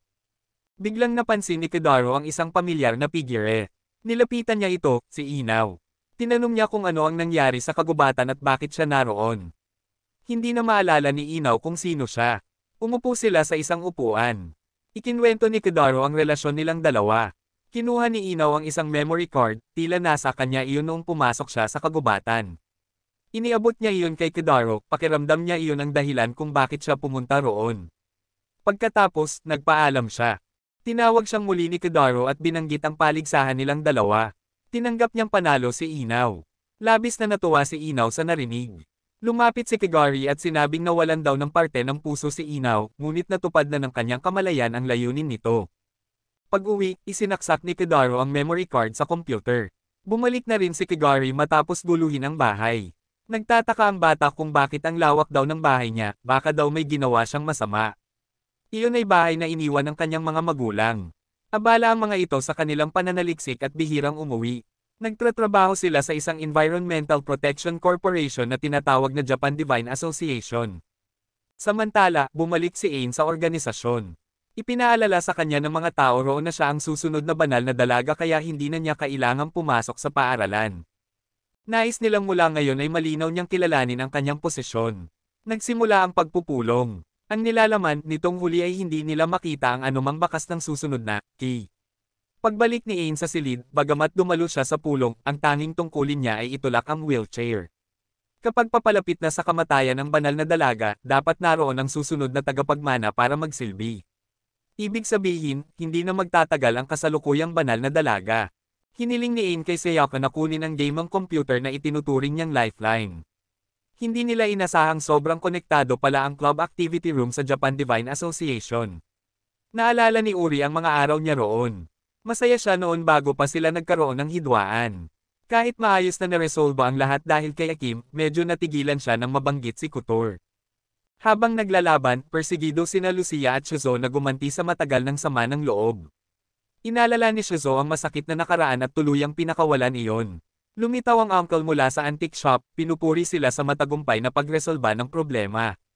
Minsan na niyang tinaga ang controller ng Demon Beast pero nakatakas ito. Dumating rin ang homeroom teacher at niyakap si Shizo dahil tapos na ang misyon. Kumaway si Shizo sa uncle at nagulat na nalutas niya ang lahat ng Demon Beast. Tinawag niya ang uncle na Professor Asaka. Hindi pa rin nila lubos na nauunawaan ang layunin ng kalaban. Dahil sagradong lugar ang syudad para sa mga tagasunod ng Gaia, marami rito ang gumagamit ng Demon Beast. Bago ang Harvest Festival, sunod-sunod ang pagsulpot ng Demon Beast, marahil dahil sa taong nagtataglay ng key. Binigyang babala niya ang lahat na magiging napakahirap ng susunod na laban. Samantala, nadakip ni Sayaka ang dalawang diwata dahil sa paglabag. Naiwan ni Enel na napahamak sa kagubatan ang maraming impormasyon para kay Kodaro tungkol sa Demon Beast at sa misteryosong lalaking nakabalabal dahil maaari itong maglaman ng mapanganib na babala mula sa loob ng organisasyon. Ipinahayag din nito ang kabigwang patunay na totoo ang pag-iral ng Supernatural Club. Habang nagre-research si Kidaro, pumasok si Kigari para agawin ang computer. Gusto pa rin ng bata na magbasa ng manga online. Sa isang sandaling hindi siya naging maingat, may nakita ang bata na misteryosong bagay na nagpasiklab ng kanyang kuryosidad. Nag-text si Kutoray kay Kodaro, sinasabing may sakit siya kaya hindi siya nakakasagot nitong mga nakaraang araw. Lubos itong ikinatuwa ni Kodaro dahil ibig sabihin ay ligtas siya. Ngunit kasinungalingan lang ang lahat. Nakaupo siya sa isang lugar na napapalibutan ng mga Demon Beast. Ipinaalala niya sa sarili na kailangan niyang kumilos agad. Humingi si Shizo ng pahintulot na bantayan sina Kataro at Kotor. Dahil kapwa nila nakita ang mga Demon Beast, malaki ang posibilidad na sila ay puntiryahin ng Gaia. Nagulat ang organisasyon na wala pa ring balita tungkol kay Kotori. Dahil dito, humiling si Shizo na kahit si Kidaro man lang ay pahintulutang bantayan niya. Dahil nabunyag na ang kanyang pagkakakilanlan, hindi siya pinayagan ng kanyang nakatataas. Ngunit naisip nito na kung magpapalit siya ng identidad at magiging undercover agent, magiging magandang ideya iyon. Kinagabihan, matapos ang mahabang panahon, nakontak na rin nila si Couture. Si Kotaro naman ay nag-e-enjoy sa isang nakaka-relax na paliligo. Biglang pumasok si Kigari, sinasabing may kailangan siyang sabihin. Pinagalitan siya ni Kotaro dahil wala raw itong kaiyahiya.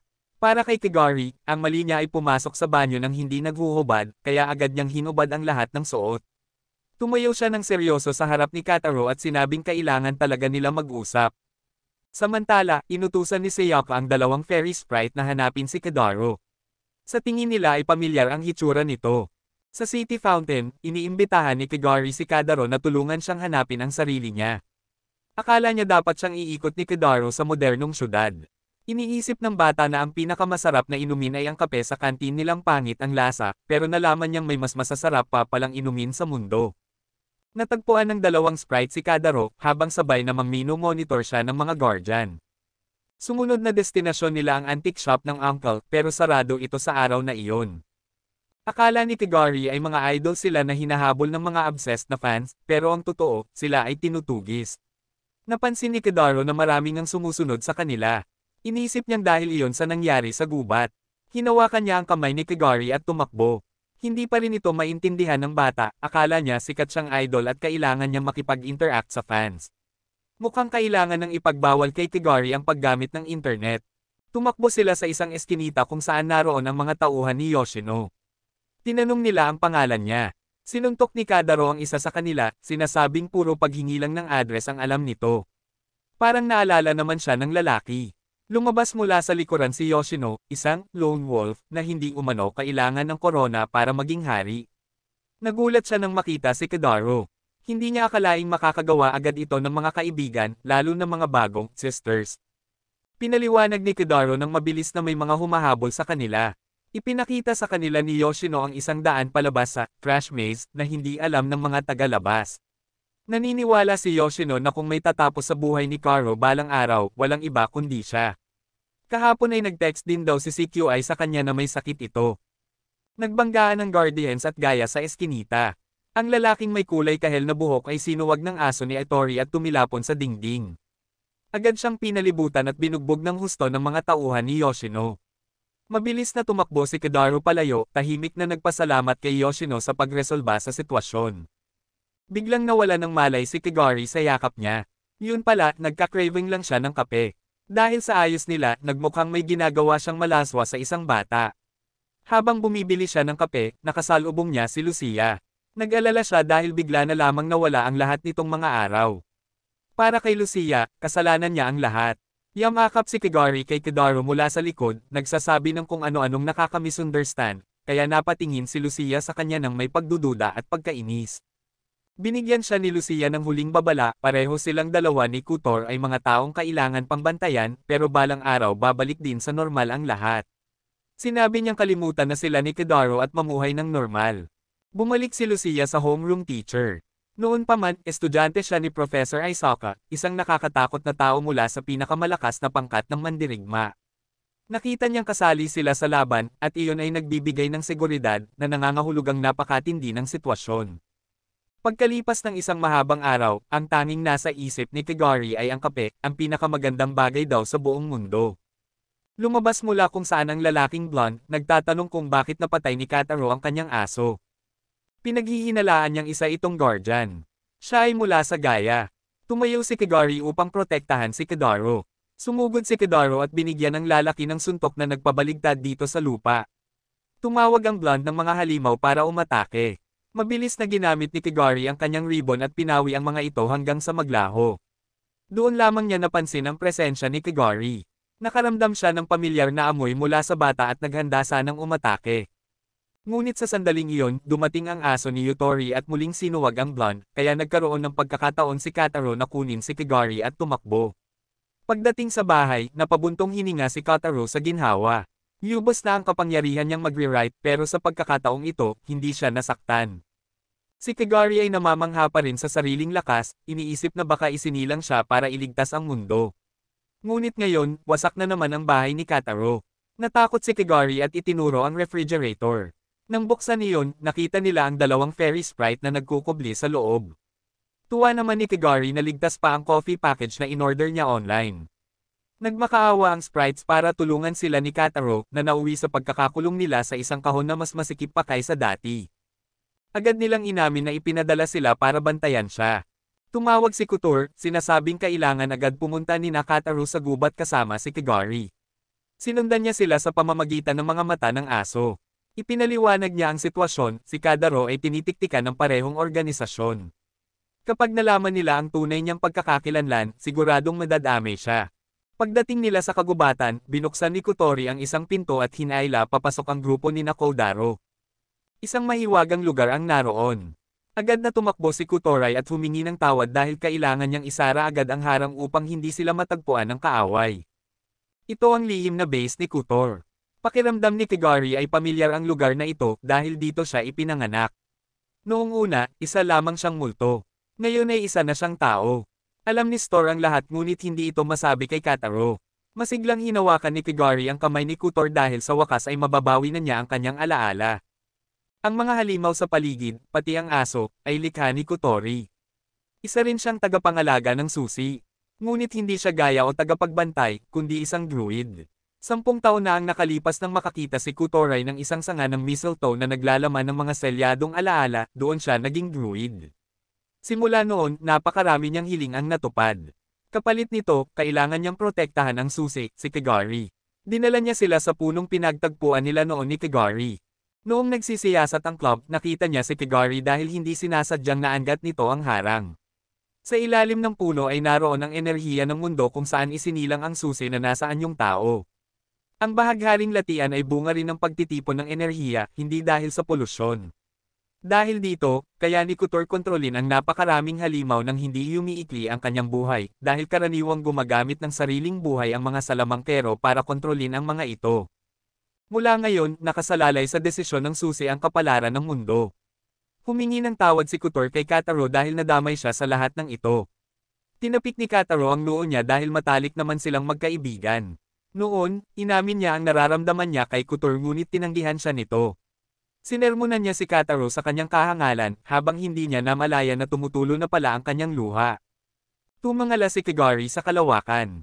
Narinig ng bata ang isang kanta mula iyon kay Gaia. Kamakailan, palagi iyong kinakanta kaya sumasakit ang ulo ni Akane. Ayaw rin iyon ni Uri. Mula rito, magsisimula ng tumindi ang sitwasyon. Bawat isa ay may sariling plano. Natagpuan ni Sika ang kinaroroonan ni Kotor at binasag ang harang. Handa na si Kidaro na labanan siya. Nagkunwari lamang itong magalang at inalok na maging lingkod ni Kigari. Ang dalawang duwending diwata ay nakasabit sa puno dahil sa pagtataksil. Sinabi ni Siyake na napakadaling basagin ang harang ni Kotor. Ipinadala siya roon ni Akane upang bantayan si Kidaro at ang lahat ng kilos nito. Nag-aalala siyang iwan si Utori. Tiniyak sa kanya ni Uri na kaya nitong buhatin ang isang upuan ng napakagaan para sa kapakanan ni Ot. Hindi niya kayang bantayan si Kadaro ng hayagan kaya suporta lamang ang papel niya. Hiniling ni Kodaro na sanayin siya nito. Pumayag si Sika, ngunit kailangan muna niyang matapos ang mga gawaing bahay. Kaya nagluto siya, naghugas ng pinggan, naglinis, at nagbitin ng labada ng perpekto. Ang paraan niya ng pagsasanay ay simple lang, hayaan si Kataro na bugbugin. Nakaupo lamang si Kuori at nagpapahinga. Tinawag siya ni Kigari, nagtatanong kung ano ginagawa ni Kadaro. Sagot ni Kotor, nagsasanay iyon para kay Kigari. Kaya sumakay si Kigari sa aso at naglibot mag-isa, iniikot ang bawat sulok. Pagbalik niya, pinanood niya ang pagsasanay ni Kadaro. Pagkatapos siyang galpihin, inanyayahan siya ni Kigari na uminom ng tsaa na siya mismo ang gumawa. Kahit napakapangit ng lasa, hindi iyon mainom ni Sayaka. Kaya inalok niyang siya na lang ang magtitimpla ng kape para kay Kigari. Ngunit taliwas sa inaasahan niya, tinuligsa pa ni Kigari ang kanyang kape, nadurog ang puso niya. Nagpatuloy ang pagsasanay. Sa gabi, kumislap ang buong kagubatan sa mga ilaw. Nagpahinga sandali ang grupo ni Sayaka bago muling nagsanay. Kinaumagahan, gumawa muli si Sayaka ng bagong timpla ng kape ngunit matindi pa rin ang puna ni Kigari. Inanunsyo ni Kotor na naubusan na sila ng pagkain. Akala kasi niya, silang dalawa lang ni Kigari ang naroon. Kailangan nilang lumabas para mamili. Nagboluntaryo si Kigari dahil sobrang nakakabagot doon at pangit ang kape ni Sika na muli niyang dinamdam. Ayaw ni Kotor na palabasin si Kigari. Nag-alok si Sika na maging tanod niya. Simula na kasi ng pista ng anihan kaya parehong organisasyon ay hindi ganap na nakakapagbantay.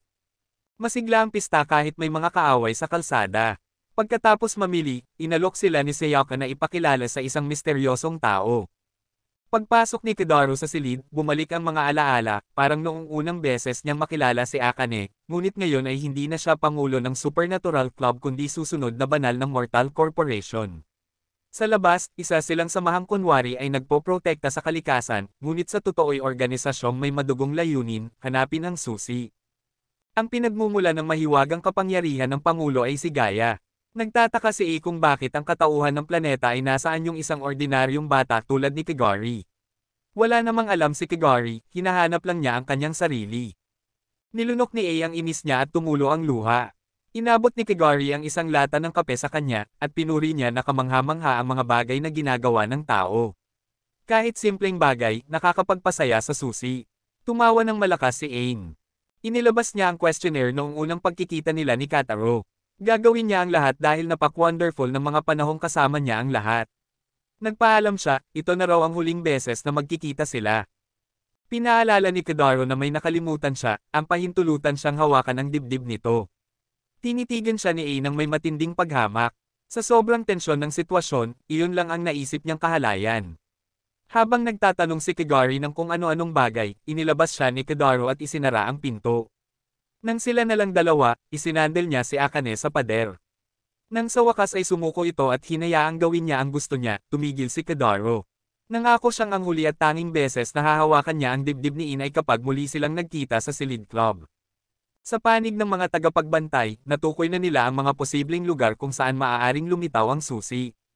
Nai-lockdown nila ang buong kagubatan dahil may mga bagay na hindi matukoy mula sa himpapawid, at ayon sa investigasyon, palaging lumilitaw si Couture sa iisang lugar. Humingi ng pahintulot si Shizo na bantayan ang lugar na iyon. Dahil kilala niya si Couture, inatasan ng grupo ni Shizo sa logistics imbes na sa pagsalakay. Ngunit nais pa rin ni Shizo na makita ang kanyang mga kaibigan. Pinayuhan siya ni Lucia na kalimutan ang lahat at mag-focus sa paghahanap ng susi. Lumipad pabalik sa kagubatan ang mga duwending diwata upang kumuha ng supply, ngunit nadiskubre sila ng lalaking blonde. Kinagabihan, pinagmamasdan ng kasalukuyang banal ang tanawin ng lungsod habang nagsasalita ng mag-isa. Noong una siyang nadakip, si Ain ay parang walang kaluluwa, isang hangkag na sisidlan. Para rito, isang tagumpay na mapalaki si Akane hanggang maging dalaga. Bagaman malapit na siyang maging susunod na banal, hindi niya ninanais na maganap ang pagkawasak. Sa kabilang panig, nakapag-ipon na si Shizo ng mga pangunahing gamit at naghahanda na siyang makipagkita sa grupo ni Couture. Pinigilan siya ni Lucia, ngunit matigas ang ulo ng bata at sumakay sa bisikleta para umalis.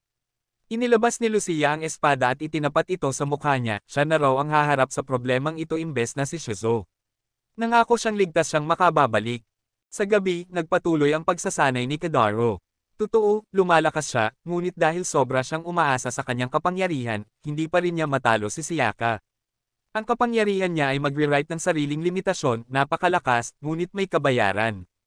Kapag inaabuso, hindi na magiging tao si Kataro. Darating ang panahong kailangan niyang gumamit ng rewrite, ngunit pinaalalahanan siya ni Seika na gamitin iyon sa pinakamababang antas. Pagkatapos ng sesyon, nag-ensayo pa rin si Kataro mag-isa. Nagtaka si Kigari kung bakit siya nagpupersage ng husto. Hindi rin alam ni Kidaro, marahil upang protektahan si Kigari. Tinanong siya ng bata kung mahal ba niya ito. Totoo, ginagawa ito ni Kidaro para kay Kigari, pero ginagawa rin niya ito para sa mga kaibigan niya sa club. Kinagat siya ng bata sa kamay. Biglang naging kakaiba si Kigari saglit pero agad ding bumalik sa normal. Dumating si Lucia sa kagubatan at nakita niya ang lalaking blonde at ang kanyang mga kasama na nag-uusap tungkol sa lokasyon ng susi at grupo ni Nakodaro. Naisa na niyang sundan ang mga ito upang matagpuan ang iba. Ang prioridad ng organisasyon ay laging mahanap ang susi, ngunit biglang sumulpot sa alaala niya ang sinabi ni Kidaro noon na kaibigan niya ito at hindi niya hahayaang maging mag-isa si Lucia. Nagising ang damdamin niya. Kahit nahanggal siya, pinili niyang protektahan ang kanyang mga kaibigan. Samantala, nais ni A na paalisin si Yutori. Gusto niyang umalis ang kapatid niya sa organisasyon dahil palagi itong nagdududa kay Gaia. Dahil digmaan ang kinahaharap nila, nais niyang mapunta ang kapatid sa mabubuting tao tulad ni Nakadaro, imbes na masaksihan ang mga kasalanang gagawin ni Ain. Hinarap ni Lucia ang mga lalaking nakapula na siyang taga-kontrol ng mga halimaw na apoy at lava. May ibinigay si Ain kay Yutori na nais niyang iparating kay Kidaro. Nakipaglaban si Lucia sa lalaking blonde. At nang wala na siyang ibang pagpipilian, ginamit niya ang superpower niya upang wasakin ang kagubatan at talunin ito. Ngunit sa huling sandali, nakapagbitaw ito ng sibat na tumago sa kanyang katawan. Lahat ng banal ay minsang naging tao, at minsang nabuhay ng masaya. Ngunit paulit-ulit silang nagkaroon ng alitan. Nagpatayan sila, paulit-ulit na namamatay at muling isinisilang, nararanasan ng walang katapusang pagdurusa. Sa pagdaan ng mga taon, ang kanilang maliliit na pagnanais ay unti-unting naging kawalan ng pag-asa at puot sa tao. Ano nga ba ang tao, o buhay, may kinalaman pa ba ito sa kinabukasan? Nagising si Aang. Tinititigan siya ng kapatid niya. Hindi niya maunawaan ang ibig sabihin ng panaginip niya. Samantala, nakarating na si Uri sa kagubatan. Ayon sa ulat ni Sayaka, dito naroon ang base ni Kutor.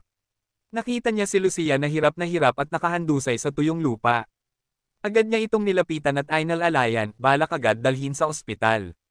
Sakto namang lumabas si Nakidaro at Kutor dahil nagkaroon ng problema sa harang. Kahit narinig na ito noon, hindi inasahan ni Utori na may isang buong base sa gitna ng kagubatan. Gumaganap si Kutor ng ritual upang bigyan ng sigla ang dating pangulo ng klase, pati ang mahika ng pagbibigay ng buhay sa mga halimaw. Inamin ni Kutor ang kanyang tunay na katauhan bilang isang druid sa kanyang kaibigan. Lumabas si Siko upang magsiyasat. At tama nga, lubhang kontaminado ang buong paligid. Dahil sa healing spell ni Kutor at sa pulang laso mula kay Kigari, unti-unting bumalik ang sigla ni Lucia. Kailangan pa rin niyang magpahinga dahil malaki ang nawala niyang dugo. Niyakap ni Kidaro si Kigari, nagpapasalamat dahil tinulungan siya nitong mailigtas si Lucia. Ginamit ni Kigari ang laso upang hampasin siya ng ilang beses, yamot dahil nag-aaste itong parang sobrang lapit sa kanya. Nagmulat si Lucia. Hindi niya akalaing ang susi, na sinasabing mahiwaga, ay isang nilalang na kaya rin niyang makita. Totoo nga, hindi dapat basta pinaniniwalaan ang mga chismis. Nagpasalamat siya sa lahat dahil iniligtas nila siya. Ngayon ay kayanan niyang magsalita ng normal. Nagtanong si Kigari kung sino si Lucia. Nais sana ni Lucia na aminin na kaaway siya ni Kigari, isang tagapagbantay.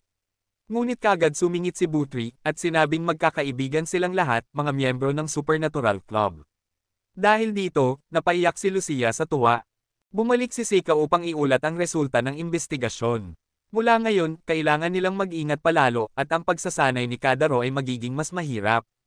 Mukhang bumalik ang lahat sa masasayang araw noon. Tanging si Akane ang naiwang mag-isa. Masaya siya para sa kapatid dahil nakasama nitong muli ang lahat. Unti-unti nang naililipat sa kanya ang alaala ng nakaraang banal habang dahan-daang nawawala ang sariling pagkatao nito. May tawag na dumating, inuulat na nagkasakit ang banal ng nakaraang henerasyon, si Aang ay nagkasakit. Sa panig naman ni Shizuo, dumating ang kanilang homeroom teacher para tanungin ang sitwasyon ni Lucia. Nagsinungaling ang bata, sinabing wala siyang alam. Si Store ay nag-iimbak pa ng lakas para sa nalalapit na laban. Sinimulan niya ang proseso ng paggawa ng mga halimaw na demonyo. Sa panig ni Akane, nasa kritikal na kondisyon ang babaeng santa. Walang kaluluwa ang mga mata niyang lumabas ng silid ng may sakit. Nandoon na ang lalaking blonde mula pa kanina, tinutuya siyang iniwan na siya ng mga kaibigan. Masyado niyang siniyasat ang lahat dahil iniisip niyang iba siya sa mga tao mula sa isang bansang walang sense of crisis. Tinanong ni Aang kung ano ang pakay niya sa pagpunta doon. Hindi niya maunawaan kung ano ang balak ni Aang gawin sa susi. Ngunit binalaan niya ito na kapag ginalaw niya ang kanyang biktima, kahit pasigaya pa siya, huhulihin pa rin niya ito. Pagkasabi nito, umubo siya ng dugo. Alam ni Akane na nalasan siya, kaya inanyayahan niya itong pumunta sa panig niya. Bibigyan niya ito ng panibagong kapangyarihan. Dinala niya ang lalaki sa pinakamalakas na puwersa ni Gaia, isang Earth Dragon. Ayon sa kondisyon, ibibigay niya ito sa kanya, ngunit tuloy-tuloy nitong kakainin ang kanyang buhay. Simple lamang ang kondisyon ni Akane, huwag patayin ang susi, ang sakripisyo, protektahan ito. Maliban sa susi, pwede niyang gawin ang kahit ano. Tumawa ang lalaki ng malakas. Kinabukasan, tila normal ang lahat. Ipinahayag ni Kutor ang pag-aalala na lubos ng kontaminado ang lupa sa lugar, kaya mahirap nang gumawa ng mga halimaw na demonyo. Inamin ni Lucia na kasalanan niya ito. Nakita ni Kigari na nag-aalala siya, kaya ibinahagi niya ang paborito niyang kape. Tumanggi si Lucia, kaya nawalan siya ng balanse at napahulog. Tumalsik ang kape kung saan-saan. Sayang na sayang si Kigari kaya dinilaan niya ang mukha ni Lucia. Pagkatapos, pumasok sila sa kagubatan. Binuhat ni Uri si Lucia na parang prinsesa. Nag-relax ang mga babae sa ilog, nagbabad sa tubig. Kahit naliligo, hindi tinanggal ni Lucia ang kanyang gloves. Inamin niya ang tungkol sa tunay niyang kapangyarihan. Humingi ng tawad si Uri sa naging kapabayaan noon. Para kay Lucia, ang iligtas ang mundo kahit ano pa ang kapalit ay tungkulin ng isang tagapagbantay. Pero narito siya ngayon kasama ang miyembro ng Gaia, isang organisasyong gustong paksain ang sangkatauhan, lahat para sa tinatawag niyang pagkakaibigan. Hindi ito maintindihan ni Kigari. Kung pareho ang layunin ng dalawang organisasyon na iligtas ang mundo, bakit may digmaan? Hindi natapos ang usapan dahil dumating si Kadaro sa lawa at naghubad. Sinigawan siya ng mga babae bilang manyak, kaya tinali siya ni Kigari gamit ang ribbon at itinapon sa gubat. Pagkatapos maligo, nagkape silang lahat. Nagpatuloy ang kwento. Layunin ng Gaia protektahan ang mundo sa pamamagitan ng pagwasak sa sangkatauhan, habang layunin naman ng Guardians protektahan ang mundong binuo ng mga tao. Kaya magkaaway ang dalawang grupo. Ang mga druid tulad ni Kuuri ay umiiral para bantayan ang susi hanggang gawin nito ang hatol. Kahit ano pa ang piliin ng susi, sa tingin ni Kadaro, masyadong extreme ang bawat panig, habang si Kigari ay masayang umiinom ng kape. Nagtanong si Kadaro, ano ang gagawin ng dalawang organisasyon sa susi? Itatago ng Gaia ang susi hanggang malaman nila ang mangyayari sa kaligtasang dala nito. Samantalang ang Guardians ay papatayin ang susi kung walang katiyakang may mabuting maidudulot ito sa sangkatauhan. Ipinagmalaki ni Kigari na isa siyang mahalagang karakter. Natawa si Lucia. Wala na siyang intensyon na saktan si Kigari dahil hindi niya kayang patayin ang taong nagligtas sa kanya. Hindi maunawaan ni Kigari kung bakit hindi maresolba ng mga tao ang alitan sa pamamagitan ng pag-uusap. Ang mga digmaan noon ay puro walang kabuluhan. Gabi na at busog na ang mga babae. Nagising si Kadaro dahil sa sinabi noon ni Aang. Pinuntahan niya si Kigari at tinanong kung talagang walang silbi ang mga tao para sa daigdig. Para kay Kigari, napakatanga ng mga tao, pero napaka-cute din nila. Gusto niyang ingatan ang magagandang alaala. Pagkatapos nito, nawala na naman siya ng malay. Sa huling araw ng Harvest Festival, naghanda na ang blonde na lalaki at ang kanyang grupo. Unti-unti nang nawawala sa sarili si Aang. Sa panig ng Guardians, pagod na sila kakapatrol sa festival. Kailangan nilang magdaos ng emergency meeting dahil nawala na sila ng contact sa forest patrol teams. Hinala nila na lumitaw na ang susi, kaya naghanda silang magpadala ng super strong warriors. Mabilis na nakilala ni Shizo ang lokasyon, doon mismo sa lugar kung saan masaya at tahimik na namumuhay ang grupo ni Kadaro bago dumating ang bagyo. Sa Gaia, umaawit na ang kanta ng pagwasak at hindi namamalayang nakisabay kumanta si Kigari. Sinisira na ng blonde na lalaki ang kagubatan. Nakita ni Sayaka ang mababang morale ni Kadaro kaya tinapos na niya ng maaga ang training. Siya na ang magpapatrol sa gubat. Naisip ni Kadaro na dumalo sa Harvest Festival para gumaan ang loob niya. Ngunit tumanggi ang dalawang babae. Ipininta ni Kadaro ang isang hinaharap kung saan payapa na ang mundo at sabay-sabay silang dadalo sa festival bilang matatalik na kaibigan. Ngayon, mas kalmado si Kigari kaysa dati, palaging nakatingin sa langit. Biglang umalangaw-ngaw ang isang matinis na tunog na butas ang barrier mula sa labas. Hinawakan ni Kigari ang kanyang ulo at sumigaw. Pagkarating ng CQI sa barrier, naroon na ang blonde na lalaki. Gumamit siya ng apoy, sinasabing tinuhag na niya ang tiyan ni Lucia para gawing kebab. Naghanda si Kadaro para umatake, pero nauna ang lalaki at tumawag ng napakalaking halimaw na demonyo. Pumasok din sa laban ang mga halimaw ni Stork, ngunit halos wala itong epekto. Nailabas si Lucia na may suporta. Hindi makapaniwala ang blonde na buhay pa siya. Sa puntong ito, nagdesisyon si Couture na umatras muna ang lahat. May isa pa siyang tira, ang democratic shot. Nagpakita ang mga magulang ni Couture upang labanan ang lalaking blonde, nagbibigay daan kay Couture para tulungan ang kanyang mga kaibigan na makatakas. Nang tanungin ito ni Kadaro, galit na sinabi ni Couture na mga halimaw demonyo lang sila. Kahit hindi niya lubos na nauunawaan ang komplikadong sitwasyon, ang kailangan nila ngayon ay tumakbo ng mabilis. Sa sandaling iyon, naalala ni Couture ang kanyang mga magulang na namatay. Bumalik siya sa dagat ng apoy, sumisigaw at tinatawag sila. Bumalik na si Sike para iligtas sila, ngunit hinaranggan siya ng dalawang tauhang blonde. Gusto nilang makita ang kapangyarihan ng pinakamalakas na Gaia at malaman kung totoo ang mga balita tungkol sa lakas nito. Samantala, natapos na ng lalaking blonde sa panig na iyon ang pakikipaglaban sa mga magulang ni Couture. Magkahawak kamay ang dalawa, dala ang litrato ng pamilya, habang lumulubog sa dagat ng apoy. Sa panig ng Guardians, nakahanda na rin sila para sa kanilang misyon. Bago umalis, tinanong muli ng homeroom teacher si Shizo. Gusto niyang masiguro na hindi gagawa ng anumang kabaliwan sina Lucia at Shizuo. Malungkot na tumango si Shizuo. Kaya kumaway ang teacher at nagpaalam, iniutos sa bata na manatili sa bahay at maging mabait dahil siya ang trump card sa napakahalagang sandaling ito, at pinapaalalahanan siyang huwag kalimutan ang kanyang pagkakakilanlan bilang guardian. Hinayaan ng lahat ang isa't isa na makalabas ng gubat. Ikinwento ni Kutoray ang nangyari 10 taon na ang nakalipas. Ang unang halimaw demonyo na nilikha niya bilang druid ay ang mismong mga magulang niya. Nakakagalaw at nakakapagsalita ang mga ito, ngunit iyon ay mga neural response lamang mula noong sila'y nabubuhay pa. Mga gamit lamang sila, pinalakad hanggang sa huling sandali sa pinakamaginhawang paraan.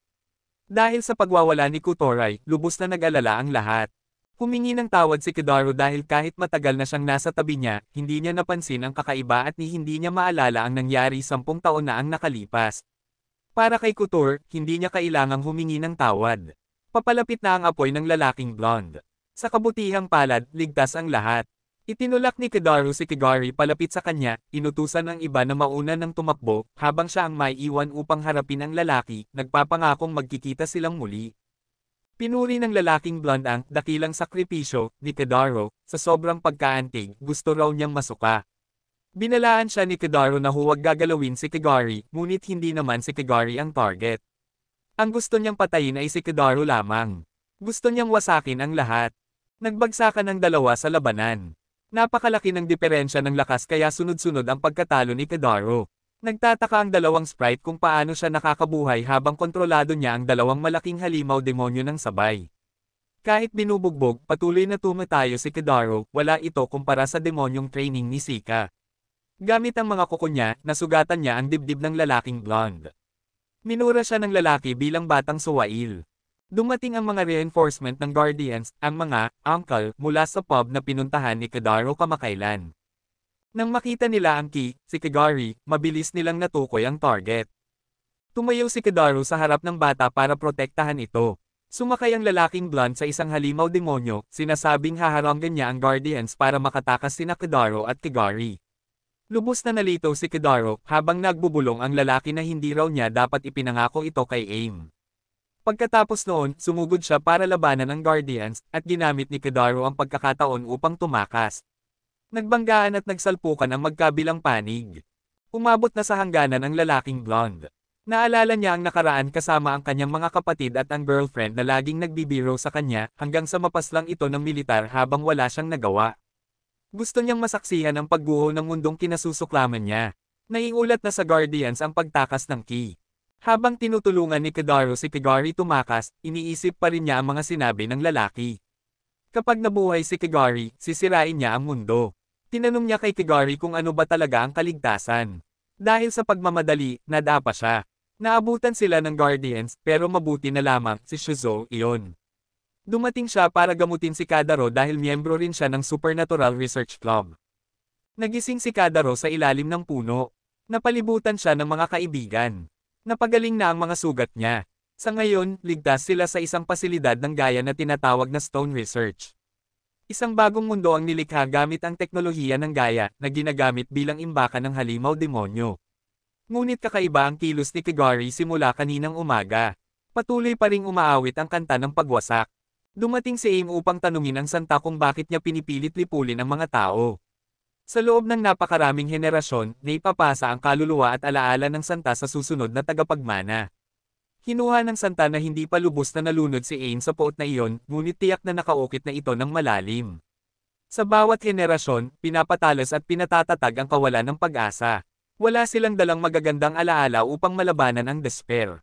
Pinagtibay ni Aim na mayroon siyang magagandang alaala. Hinamon siya ng santa na gamitin ang munting alaala mula sa paaralan na iyon upang labanan ang pagkamuhina na mana ng bawat henerasyon.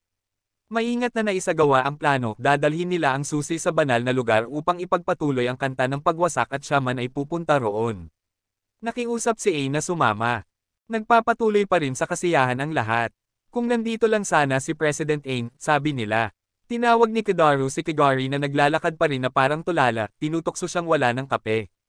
Sabi ni Kutoray, ang pagiging lutang niya ay tunay na, Kigari. Hindi totoong nilalang ang bata, isa lamang siyang supernatural phenomenon na nilikha para magdala ng kaligtasan, walang pinagkaiba sa mga halimaw demonyo. Pero nitong mga araw, masaya talaga ang batang babae. Bigla nang nagsalita si Kigari. Hindi raw niya matagpuan ang magagandang alaala ng sangkatauhan.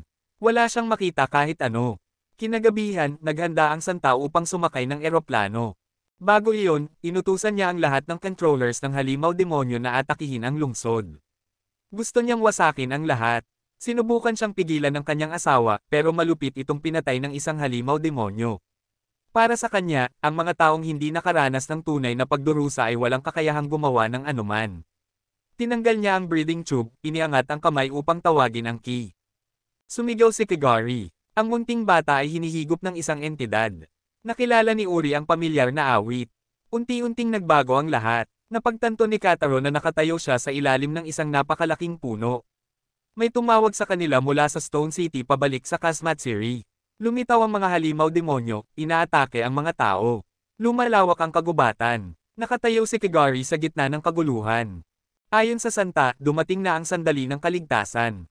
Nananalangin siyang hindi magkaroon ng masayang katapusan ang sangkatauhan. Naging tigang at wasak ang syudad dahil ginamit ng gaya ang kanta ng pagwasak upang tawagin ang tagapagligtas.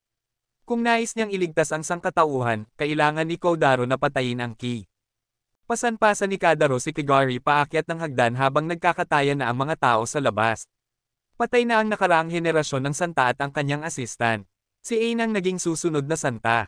Noon ding araw na iyon, narinig ng buong sangkatauhan ang kanta ng pagwasak, ang huling tugtugin ng mundo. Sa rooftop, mahimbing pa ring natutulog si Kigari. Gin-icing siya ni Kadaro. Nahiwalay na sila sa lahat. Isang napakalaking halimaw demonyo ang lumitaw, naalala tuloy ni Kadaro si Seika. Muli niyang naalala ang sinabi nito noong darating ang araw na kailangan niyang gamitin ang rewrite. Hindi niya maunawaan kung ano ba talaga siya. Nagising si Kigari, medyo antok pa, naghahanap ng kape. Hindi na niya naririnig ang masakit na musika. Huminto ang kanta ng pagwasak. Niyakap siya ng mahigpit ni Kadaro. Napakaswerte niyang muli silang nagkita. Dumating ang uncle mula sa antique shop sa rooftop, tutok ang sandata sa key. Nahulaan na rin ni Kigari at Kodaro ang tunay niyang pagkakakilanlan at ang balak nitong gawin, tatapusin niya ang key. Hindi papayag si Kadaro. Lalaban siya hanggang huli. Napaka-inosente niya laban sa napakalakas na kalaban. Kahit ilang beses pang mag-level up, wala ring silbi. Nagpa siya siyang magre-write hanggang magtagumpay. Si Seika naman ay nag-transform bilang halimaw demonyo upang iligtas si Otori. Hawak ng guardian ang kanyang sandata. Humihingi siya ng tawad sa Diyos. Totoong makasalanan ang naging buhay niya. Kung mabubuhay man siya sa ibang mundo, hangad niya'y magluto na lang ng masarap na ramen. Sa itaas, patuloy ang labanan ni Kadaro at ng uncle. Masyado raw predictable ang mga atake niya. Nasugatan ng uncle ang kanyang dibdib. Ngunit na-write niya ang endurance ng katawan, agad pinahinto ang pagdurugo. Nakita ng uncle na nagre-write na siya hanggang hindi na siya mukhang tao. Itinaas nito ang espada, handang hatiin siya. Hindi na sumusunod kay Kadaro ang sarili niyang katawan. Sa kritikal na sandali, dumating si Shizuo sakay ng motorsiklo. Tinilapon niya ang uncle hanggang tumalsik ito sa simbahan. Sinabi niyang wala na siyang pinagsisisihan, at hinugot ang sandata, handang lumaban. Sobra na ang nagamit na lakas ni Kataro. Unti-unti nang tumutubuan ng mga puno ang kanyang katawan. Humingi ng tawad si Kutor dahil nadamay siya. Naunawaan ni Kigari kung bakit palagi siyang naaakit kay Kadaro, hinala niya dahil ito kay Kutor. Noong araw na lumitaw ang key sa PowerPoint, pumunta si Katoray sa gubat para hanapin si Kigari bilang pagtupad sa tungkulin ng isang druid. Ngunit doon niya nakita si Kadaro, halos patay. Noon, ang tanging gusto ni Katari ay mailigtas siya. Kaya nagmakaawa siya ng todo kay Kigari. Ipinabaon niya ang ribbon ni Kigari sa kanang kamay ni Kadaro upang iligtas ang buhay nito. Gusto niyang magpatuloy ang buhay ni Kadaro at hindi maglaho katulad ng kanyang mga magulang. Hindi niya inakalang pagdurusahan ito ni Kotaro balang araw. Patuloy na nawawala ng kontrol si Kodaro. Napakalakas ng kapangyarihan ni Kigari, habang mas ginagamit ito ni Kadaro, mas nagiging pasanin ito. Kailangan niyang ibalik ang kapangyarihang iyon kay Kigari. Ngunit dahil sa kapangyarihang iyon siya nabuhay at nanatiling nakakagalaw. Kapag ibinalik niya iyon ngayon, walang nakakaalam kung ano ang mangyayari. Sa kalagayang ito, tiyak na mamamatay si Kadaro. Sa paningin ng mga fairy sprites, may butas lang si Kadaro at kailangan lang itong tambakan. Tutal, may kontrata naman sila sa kanya. Binawi ni Kigari ang ribbon at nagpaalam na rin ang dalawang fairy sprites. Unti-unting iminulat ni Kataro ang kanyang mga mata. Inalok siya ni Kigari ng isang tasa ng kape. Ngunit muling umalangaw-ngaw ang kanta ng pagwasak, dahilan upang mawalan ng kontrol si Kigari at sumigaw sa sakit. Ang katawan ni Kadaro ay muling nagiging puno. Sa gitna ng syudad, nakatayo si Ain. Pinatunog niyang muli ang kanta ng pagwasak. Naniniwala siyang ang pagwasak lamang ang tunay na tagapagligtas. Hindi katanggap-tanggap ang kahangalan ng mga tao. Tinawag niya si Kigari upang ipagkaloob ang pagwasak sa mundo. Wala nang magawa si Kadaro sa kalagayan ng kanyang katawan. Nagsimulang mag-transform si Kigari. Tumubo ang isang napakalaking puno, tumutusok sa kanya. Gumapang si Kadaro paakyat ng puno, sinusubukan tanggalin ang mga bahagi ng puno na nakakapit sa bata. Hinayla siya pabalik ng mga baging. Sa isang iglap, aksidenteng nadikit ang kamay niya sa dibdib nito. Tumigil si Kigari sa pagsigaw at ilang beses siyang sinampal. Nagbalik siya sa ulirat. Nakita niya ang anyo ni Kataro at inakalang baliw na baliw ito sa kanya. Pagtingin sa paligid, iyon ay purong pagkawasak marahil kailangan ng gumawa ni Kigari ng isang pasya na magdadala sa wakas ng lahat. Naalala ni Kigari ang masasayang alaala niya sa mundong ito at sa mga kaibigan, saka tinanong si Kadaro kung ililigtas ba niya ito. Para sa kanya ngayon, kung mamamatay siya sa mga kamay ni Kadaro, wala na siyang pagsisihan.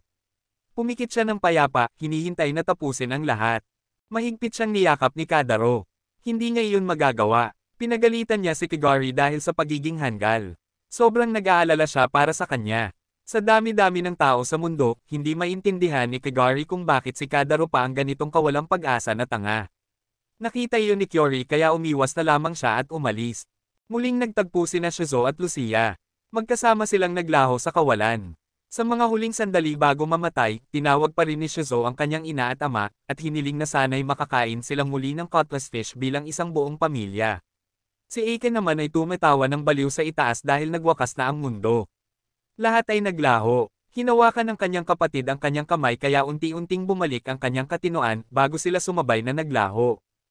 Ay nalalaya ni Uri si Sayaka hanggang sa huling sandali. Maging si Kotor at ang lahat ng tao ay naglaho rin. Tanging sina Kadaro at Kigari ang naiwan. Hindi alam ni Kadaro kung sa kaunting oras pa ay may mas kaya pa ba siyang nagawa. Pagkatapos, sila ay unti-unting naging isa at nagsanib sa dambuhalang puno kasama si Kigari.